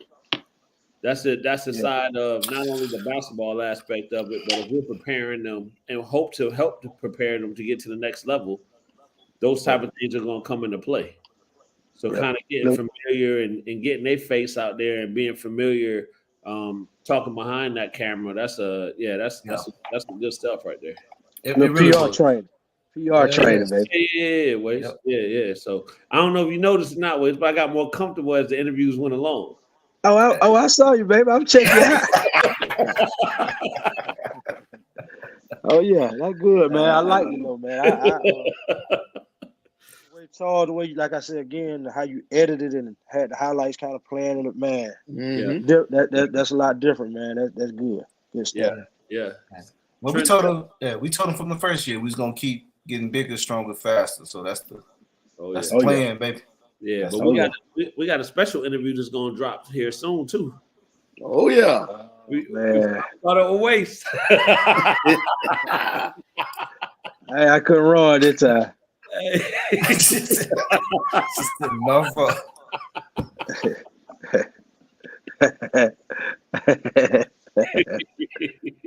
Hey, Coach T, you do what you want to do. Yeah, Coach T, it's your world. It's your world, Coach T. You want to take it, just take it from you. Take it. He said, we just run the game. Give me the microphone. But yeah, no, we finally got wasted behind the camera. Hey, Miss Deborah. Hey, Charles, make sure you edit that pretty good. I don't have no. Oh, I got you. All right, okay. Got you. Oh yeah, no, good stuff, man. Just good for the area. Again, man, salute to you. I don't, we talk about it all the time, but just what you're doing for the area as far as basketball goes and helping these kids and being behind the scenes, man. It's only right that we give you your props. You know what I'm saying? Right. Appreciate it. Definitely, Waze. Definitely. And then just being able to have private conversations with you. You know what I mean? To know that you're really about these kids and helping them out and all that good stuff, man. It's all good. Appreciate you, Coach T. Yeah. Nah, man. Like I said, man. I mean, I get it. I appreciate it, but man, like I said, I'm a small piece to it, to the puzzle, man. Everybody, like I said, it ain't possible without, people supporting, coaches participating, players buying in, and coming to camps and coming to events, and y'all, man, with the editing and the technology, and all that go hand in hand. So, that's why it's a network, and Mm-hmm. and we making it happen. You know what I'm saying? Yes, So appreciate everybody. Like I said, I was happy to see the crowd yesterday, the turnout. yeah. It was bigger than last year. Really, I think the boys been going, and the boys had a big crowd one year, but Yeah. this is the second year for the girls. But to see in 1 year how much the crowd grew, Right. that was encouraging. And we, like I said, we wanted to get it back pre-COVID. Oh yeah. Pre-COVID, where it's like it was in the old gym over there. Oh, Ted. Yeah. So Oh yeah. we shooting to get it back that way. And we're gonna get it now. We're gonna keep fighting and keep working, and we're gonna get it now. Hey, Yeah. I promise you, at one point I was cold in the gym and I walked out there. I said, man, it's not heated up in here. But it's because man. it's because all the people that came in and was in there. It was like, yeah, they took that cold air right up out of there. Oh yeah. Yeah. So, no, all good, man. And shout out to who was frying the fish? Miss White. Yeah. So we was on it. And yeah. And I think I deleted that picture too. We're going What's up. that? Get you a little plate. Man, so when the coaches come in, I'm telling the coach, like, hey, you got to go do your interview at halftime. So I'm trying to tell I don't know, was it Coach T? It was Coach T. Trying to tell Coach T, hey, all right, Coach T, at halftime, you got to go do your interview thing. Man, I look up and Kaylin say, Daddy, they ain't back there. I said, what they at then? Man, I look up there, they got a plate full of fish. Sitting up there. I said, man, look at these jokers, man. Hey, bro. It was break time for me. I was like, boy, So, man, look at these jokers. I'm tired of joking out there. Hey, About that. we pulled up a seat, had something to eat, and we watching the game. Yeah. So I'm gonna take a break right here. Man, look at these jokers. But yeah, that fish with the white bread, boy. They gave me the white bread. The white bread. The white bread stuck to the top of my gums and everything. That's good eating now, boy. Oh yeah, that feel was hot then. Yeah, boy. Yeah, that feel was hot. Oh yeah, with and that lemonade. Well, hey, Ron said, boy, this lemonade sweet. I didn't drink this lemonade. I got sleepy. Yeah, he did say that. He got out of there too. Yeah, he did. Crashed, and then he got another one. We got another one. He said, I wouldn't got another because it's good though. No, it was a good event, man, across the board. You come out, how they said, a family friendly, safe event. Come out, incident free. Knock on wood. Knock on wood. Good job, everybody, man. Yeah. Oh yeah, and it was everybody was just there to support and see good basketball, root for their teams, see people play hard, see teams play hard, and you got some good games. So definitely, it was a good yesterday, and I can only guess and forecast it's going to be even better this upcoming weekend. So make sure you get in line, get your tickets. The 26th of November, Warner Robins High School got games starting at 12 o'clock lined up. Get in there. What's that saying? Be there, be square. Isn't that the saying? I told y'all, the earlier you get there, the hotter your fish gonna be.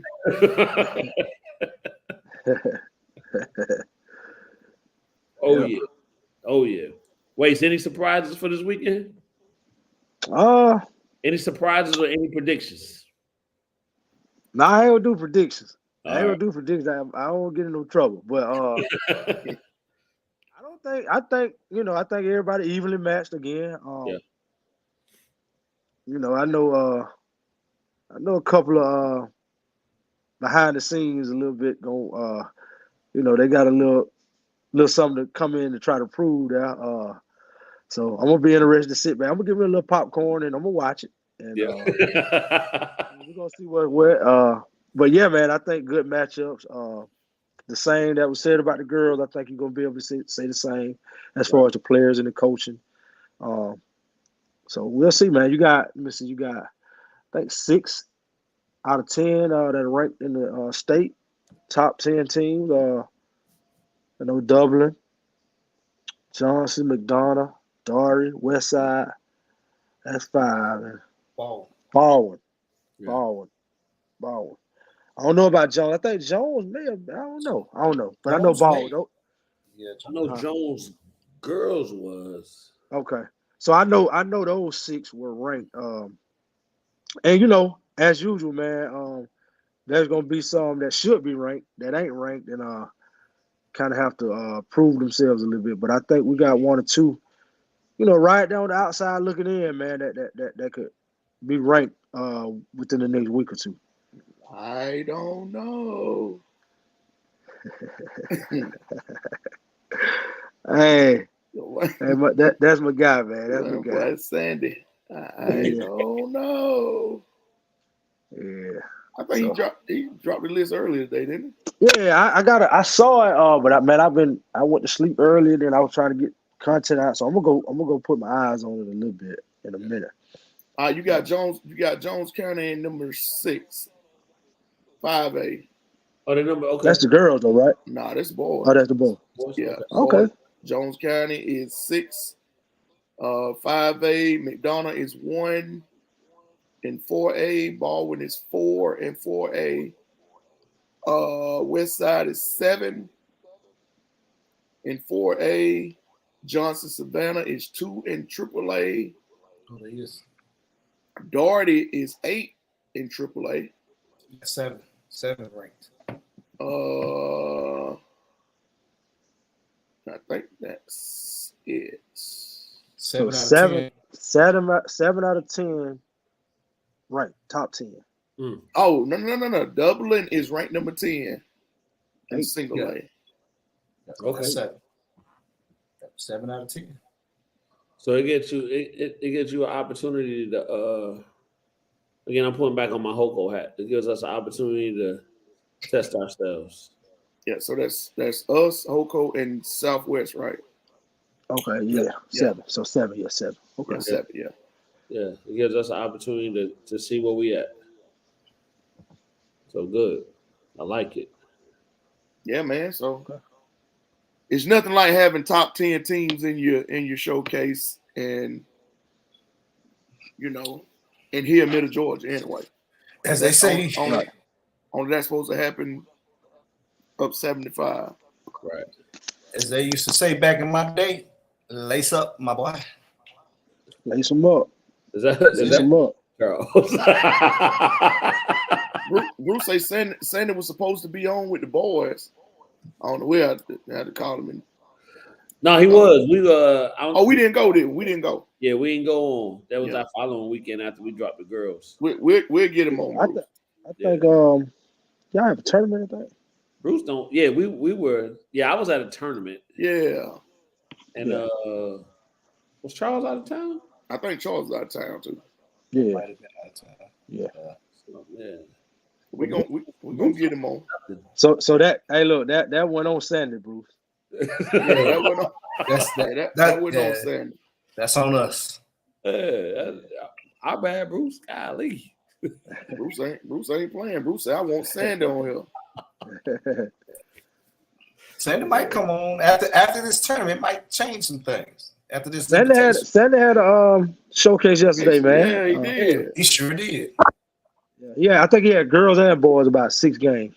Yeah. So if I'm not mistaken, I think it was 3 apiece. Sean had one too. Oh, Sean, yeah, Sean. Hey, Sean always had it. Well, Sean had it. Hey, oh yeah. So I ain't checked yet. I need to know who won that Pebblebrook and Grayson game. That's what I need to know. Any of y'all know? I want I to don't say. know. I look though. I think I seen like a halftime score. Halftime. I That's don't know. I don't know for sure. that was a matchup I was interested in. That's gonna be Yeah, I a good don't one. know who won that. I tell you, Grovetown. They played Grovetown. McKeithren, I think. Now Yeah, Grovetown. Keitron. Yeah, I meant Walnut Grove. Walnut Grove lost to Tri-Cities by 2. Who did Green Forest play? I saw some stuff on them. I don't know, but I ain't gonna forget. I forgot, but I thought that seemed like what I was reading was a back and forth game. But man, Sean always had the heavy hitters in his stuff, boy. I mean, national ranked team, Right. 5 stars, yeah. So shout out to On the Radar, man. Sean Williams. Pepperbrook beat Grayson 70-67. To 70? Yeah, 70-67. 67. Pepperbrook. Oh, 67. 67. Yeah. Okay. Green Forest beat Parkview 65-59. Okay. Gotcha. Yeah. North Cross beat Marist 60-45. So good stuff, man, going on all over the state. I know. I don't know. I think it was last weekend. Ricky Moore had his up in the Augusta area. He did. That Grovetown and Westside battle. They battled. Two state championship team, defending state championship team. They battled. Yes, they did. Yeah. Yeah. Y'all look out too, man. Got some stuff working with some of these guys in other areas too, man. So y'all y'all keep your eyes open, man. Wait, so that's a perfect segue into the question I was about to ask you next, man, as far as putting these events together, right? Because these are you are privileged to be able to get in these type of events, man. So what kind of goes into when you're looking to add teams to these showcases? Networking, man. Just networking and just building good relationships with people. I try to you always want quality. Right. But I still like if a team is not as great or something like that, I still reach out and maybe send an invite or whatever like that. Don't just call them when they're good. When they stacked up. Reach out to them and they going through a rebuild and getting their head bust a little bit. You call them, hey coach, man, I see you hanging there. Let them know you just ain't fair weather. You know what I'm saying?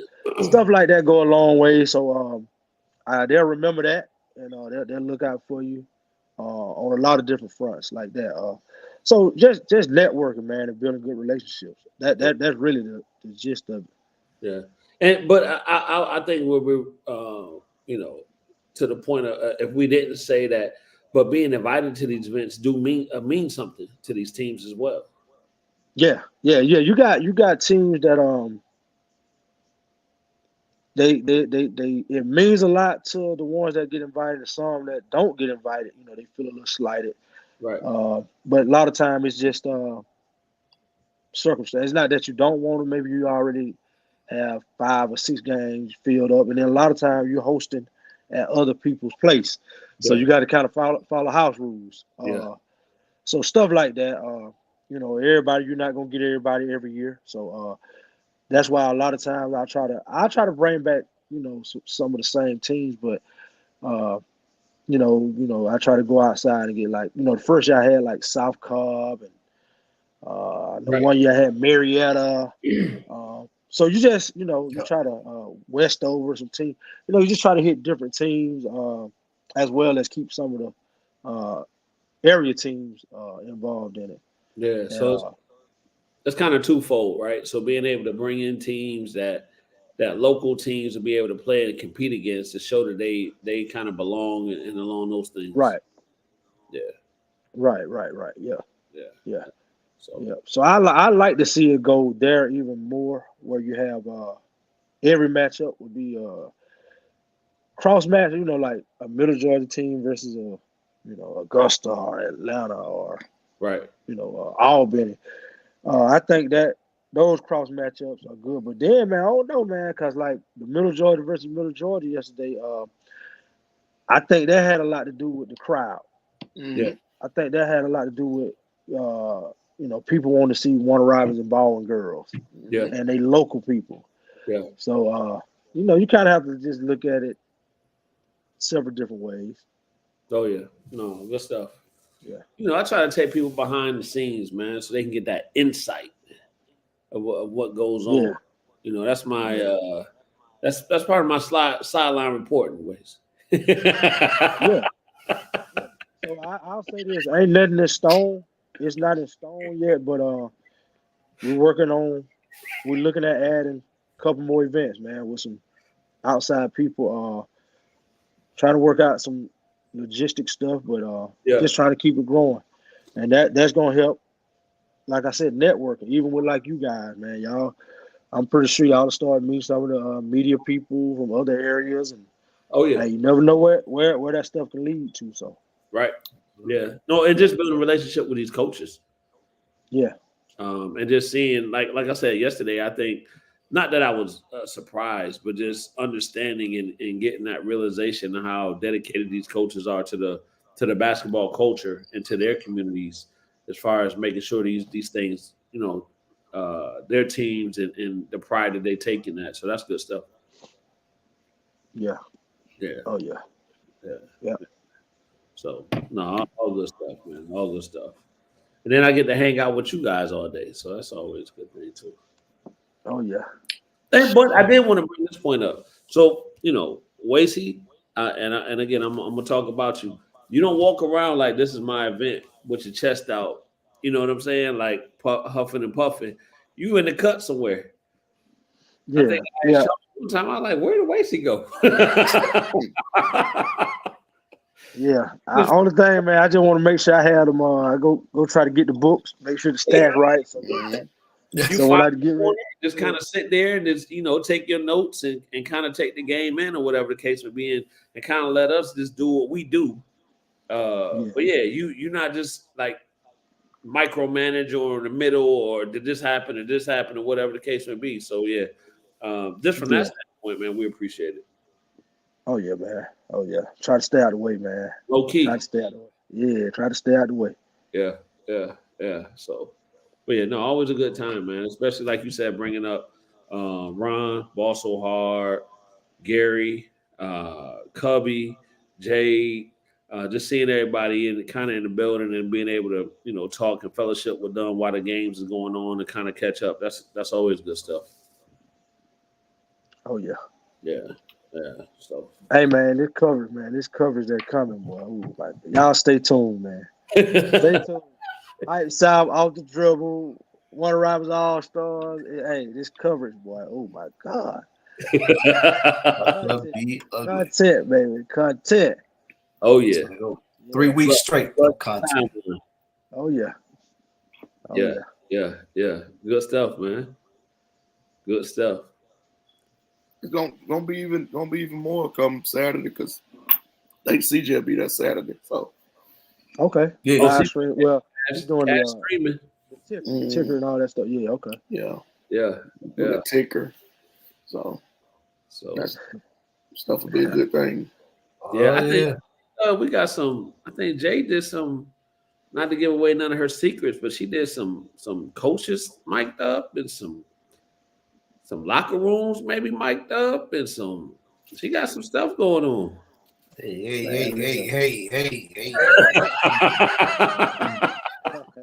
You said too much. A lot of access. You know what I'm saying? You have said too much. I think like I said, I've always said this from the get-go, man. These kids are benefiting off of dreams of dreams and just of great like-minded people. He should ignite, not P. Diddy. Yeah. just like so you don't want your event director all in the video come to Hype South. Basically got a chinchilla on. Come to Hype South, baby. Baby. Come to Hype South. But yeah, man, just doing it for these kids, man. That's all you can do. Oh yeah. No, good stuff. Good stuff. Like I said, it's just happy to be part of it, man. Happy to have that seat to be able to see what's going on and to see how the culture is growing in this area. It's all good stuff, man. Oh yeah. All good stuff. So yep. We'll be in the building. So again, Saturday, if you missed this past Saturday, shame on you, but you got an opportunity to make it right. Be in the building this Saturday at Warner Robins High School, starting at 12 o'clock. Get there early. What did you say, Tat? The earlier you get there, the hotter your fish gonna be. Early. Got some big time matchups. So things will be going on, man. So definitely get in the building. I'm gonna have to get up early that day. Get me an all-star special before I get to the hotel.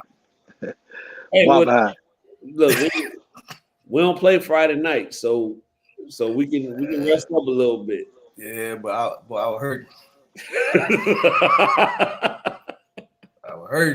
Yeah, we don't play Friday night, so we can get in there and rest up a little bit and get in there wide-eyed, as they say. So, all good, man. Wait, what else you got going on for us? You got some stuff that you can't necessarily reveal right now, whatever the case would be. You want to hint towards anything? No, that was it. Like I said, I'm working on and another couple of events, man, with some guys from other areas. But in addition to, like, we're gonna keep what we got going. But we see an opportunity there. To collab a little bit. Me and Sean have been talking. Talked to Rick and Moore a little bit from Augusta area. Shout out to HARDWOOD for bridging that gap. That was his teammate at UConn. Oh yeah, Coach Q. Yeah, man. So we working, man. We trying to just keep building, keep connecting the dots, man. That's it. We gonna keep doing it. Yeah. Yeah. All right, good stuff, man. Good stuff. Charles, how much more time we got before you cut us off? He on his way. That's why you see him moving around, looking. Joe had that head down like this. Oh, he trying to see how much time we've been on. Yeah, got about 7 minutes and 10 seconds. Shutting it down. He ready to go. 15. Okay. Yeah. So I had to move the time up. So look, did y'all talk about the football high school? I know y'all probably did. Yeah, we talked about the mighty Hoko Bears. Okay, Hoko and Big Red. I see Big Red up there. Oh yeah, you know Big Red. Big Red back at home in the quarterfinals. I mean, it's you know what? You know what I'm gonna say, man? I'm gonna say this. Try to say this in the most politically correct way I can. Come on with it. In Macon, right? Mm-hmm. I think it's getting just a little bit better as far as thinking outside of Macon, but not too much. A lot of times you win your city rivalry game or you go undefeated in the city. It's a lot of chest beating going on and stuff like that and all. Yeah. And I think we've had some teams in the past and even this year to a certain extent that could have made a little bit more noise if a couple things as far as mindset and mentality was different. And then you got this is my opinion. Go on, drink up, Tat. You got Hey, hold on, wait. Charles, get it off your chest. This sound like a get it off your chest thing. We still got that? Yeah, you got some of these coaches on certain coaching staffs that front running. They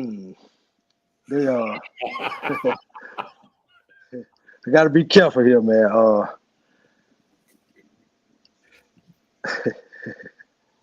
A lot of what they do don't equal to winning. It just ain't good for. Boy, I sure want to go a little bit deeper. Boy, I got to be politically correct though. Go a little deeper. But I can't, man, because you got I work there too. So, but man, it's hard to waste it, boy. Y'all know wasting, boy. Woo. I'm normally, boy. I normally without that filter, boy. But I ain't gonna say if one coach I wanted, boy, I wanted to tell him, hey man, you kind of holding these guys back with your approach, man. Because the coaching staff as a whole is great, but you do got you know how they say one bad apple can spoil it for the whole tree. Mm-hmm. Yeah, and I see that personally, my personal opinion going on. And boy, that's a bad apple. It's a bad apple, man, in my opinion. And I think that's a direct result of the results. And I don't think that it's a coincidence that result is the same everywhere. Everywhere you go. That's my spiel. I'm gonna stop there because I'm not gonna go too much deeper. But that's it. Where the front running ain't just in Macon. I'ma just say that. It ain't just in Macon, brother.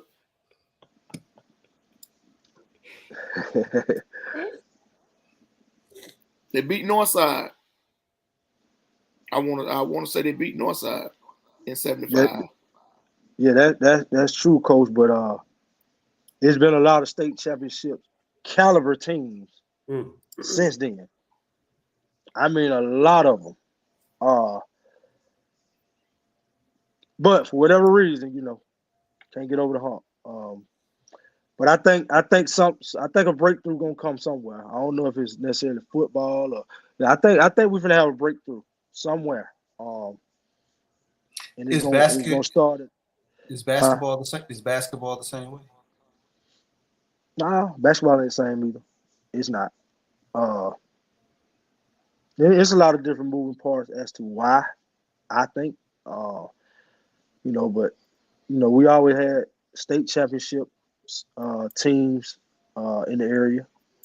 As far as basketball, you have Banners, Southwest powerhouse back in the 70s, 80s, and 90s. You've been had some teams that was hit or miss. A couple times, West Side had a couple teams hit or miss. Rutland had a good team one year, where they went to the Elite Eight, Final Four, maybe with Tyleek and that group. But again, couldn't go to the hump because of maybe something that I just alluded to. Right. So let me try to clean it up a little bit. So are you saying there's somebody but people getting in the way of the ultimate team success?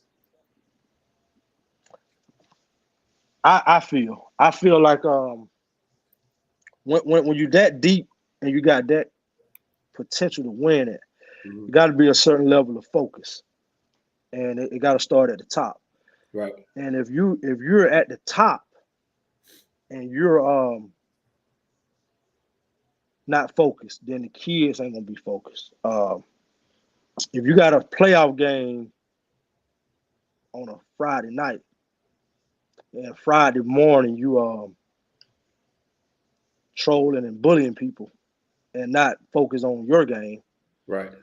And then you lose that Friday night, I don't think that's on the kids, right? Because were you locked in? It wasn't. Yeah, when you locked in, they locked in.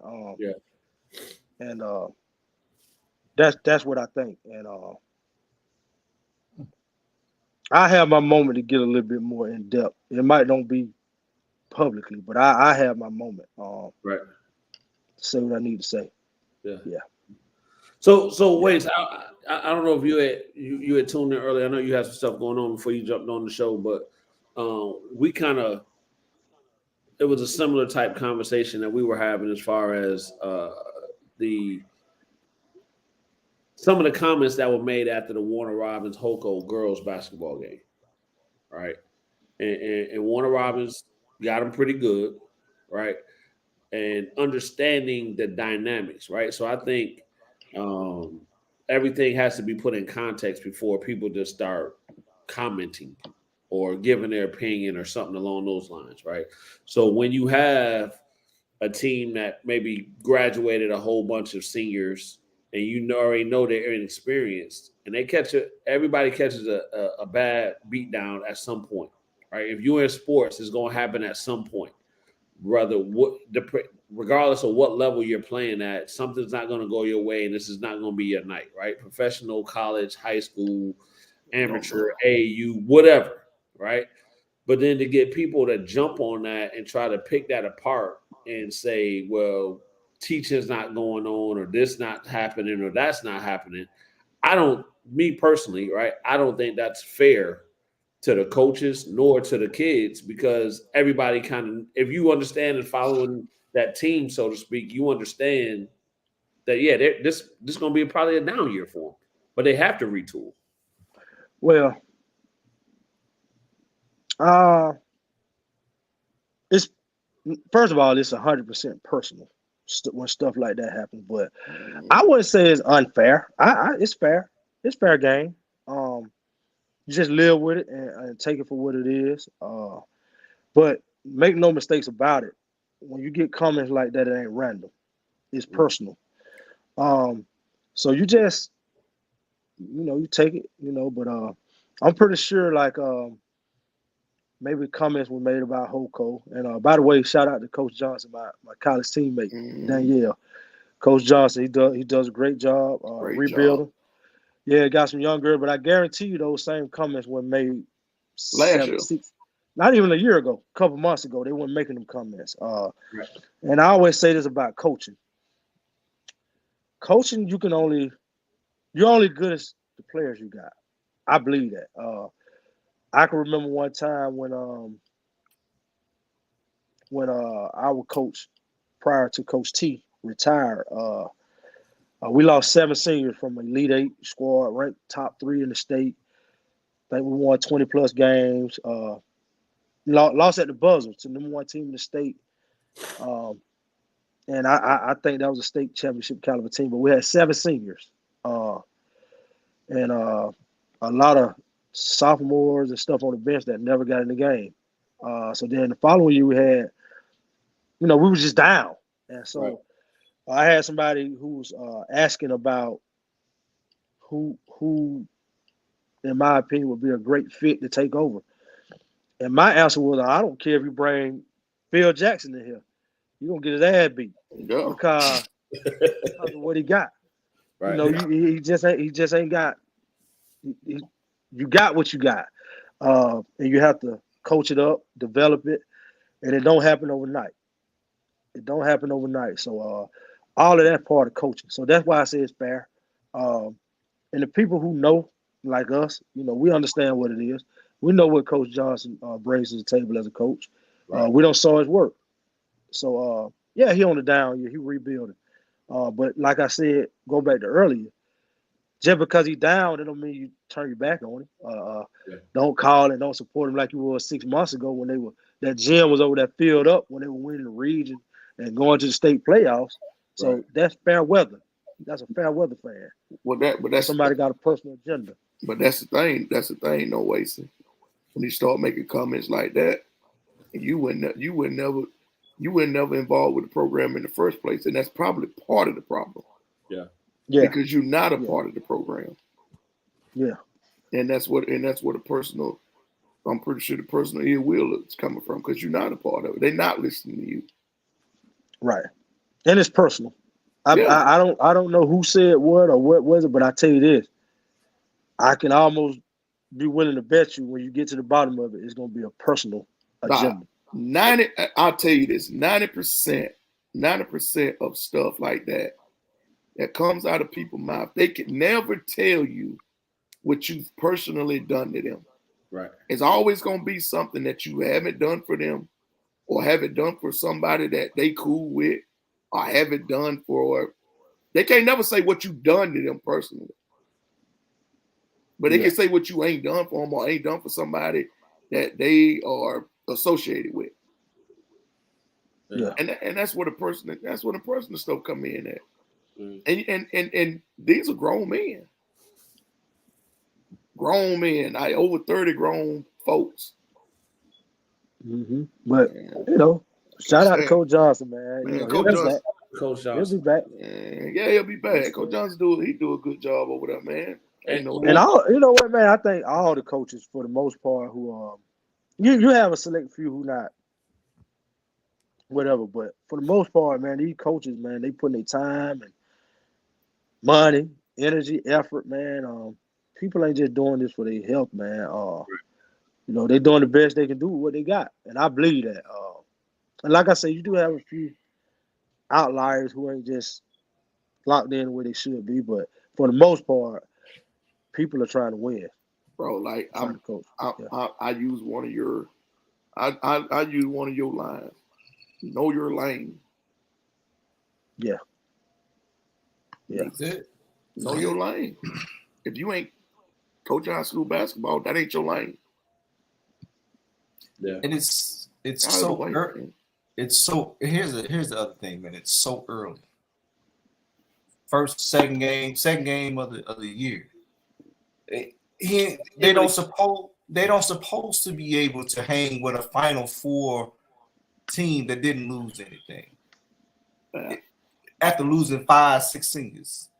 I'm starting for a freshman. I say this, Charles. Hold on, kid. Don't even acknowledge the fact that they won a game already in a blowout. I say this. If we got some of your kids, please come to the game and criticize us. That means you got to pay to get in. Please, come on, man. Please bring all your criticism. We want to hear it. We want to see you sitting in the stand just hollering. They don't know what they're doing. Well, we got you in. We got you in with them $10. I do want to ask another 2 questions real quick. First of all, what year is Timmy in from Gonzaga? What year is this cat in? That's a new subject. We're not going there. We're gonna cut that off right there. I mean, Gonzaga and Kentucky playing right now. This guy's playing. I'm like, what year is he in? Man, it's 2 COVID years. We're gonna cut that off right there. Golly, how many COVID years did he have? What's your second question? All right. Secondly, this kind of in the same lane of what we're talking about, but and quickly, right? Because Charles is ready to go. But why is basketball one of those sports that's so easily criticized? They do it in football. They do it in coaching. Is football the same way? They do it in football. You know what? You know what, KP? Before, people had their circles, and they critiqued and talked and never got. You know what I'm saying? But is it media? Social media got everybody thumping their chest and want to confront people. No, they ain't confront. No, they ain't confront. Oh, I'm talking about online. I'm talking about online. I ain't talking about before. It was just you thought about it. You had something to think about. You said it, and it didn't go nowhere. You didn't approach nobody with it. You just say, "Hey, man, what the hell the coach doing?" Right. Listen, for all you guys that does this stuff, man, y'all please come to the game and criticize us, man. We would love to have you. We would love to have your support into criticizing us. And come on, man, Saturday would be a perfect opportunity for you to come do that, man. Come criticize what we got on. Come criticize how we walk in the gym. Come criticize everything about what we got going on. Please bring us those $15. We would love to have you in there so you can come in there and criticize, man. We love to hear criticism. But I think, it's going to be some good basketball. And we know that, but they come to the game to criticize anyway, so come on. Yeah. We welcome you. And honestly, I think some people do just come to criticize. I don't think they come to. And we welcome you. Come on. You ain't getting in the game free. So come on and criticize, man. It's your personal right to come in and criticize us. Bring it on. Y'all about to have me say some stuff on here. Gonna get me. Y'all gonna be kicking me off this show. Y'all Listen, gonna be telling me let's go. No, you got to welcome people like that, man. You got to welcome with open arms. Y'all come on, man. We really nice people. We would love to have y'all, man. Y'all come on down to see us, man. It don't cost you but $15 to watch 5 games. Bruce said because it's indoors. That's why people. Bruce, they too comfortable. Bruce, don't you look at the games, the football games in Los Angeles where they be fighting outside? Really? Especially the Raiders fan, they be fighting all the time. Dallas. But yeah, man, y'all come on, man. We welcome y'all, man. Bring everybody, bring the whole family, man. Y'all can sit down there and boo and point, man. All y'all. You know what the difference is, Bruce? People can go in their backyard and make a basket and think they know everything. Everybody ain't going out there to throw a touchdown pass against 11 people. I know what I'm doing. I just made a layup in my backyard. That's the problem. But anyway, I ain't gonna stay on this thing. We need to get up out of here. Well, before we go, I want to leave him with a question. And y'all can write us on Facebook and all the platforms that we have. I thought of a question. Please tell me, and I want y'all to explain in depth if you got pictures, show pictures, everything. Tell me what a Euro step is. Something that was in Europe and it stepped over No, to the not you, man. Hey, so I seen like 2 yesterday. I mean, I talked to the rest before the game, so they one looked like it was a travel, and one looked like it was like, okay, that's a Euro. I want the fans, the people that know, I want them to tell us what a Euro step is. I thought you were about to ask another question. About them Euros, got that tzatziki sauce? Oh man. Charles, I thought he was about to ask, how come your indo smell like outdoor? What? Yeah, Charles, he ready to go. You know how the kids get sleepy? They start doing all that laughing and they sleeping. Wait, so that's a good question, right? Man, you're crazy.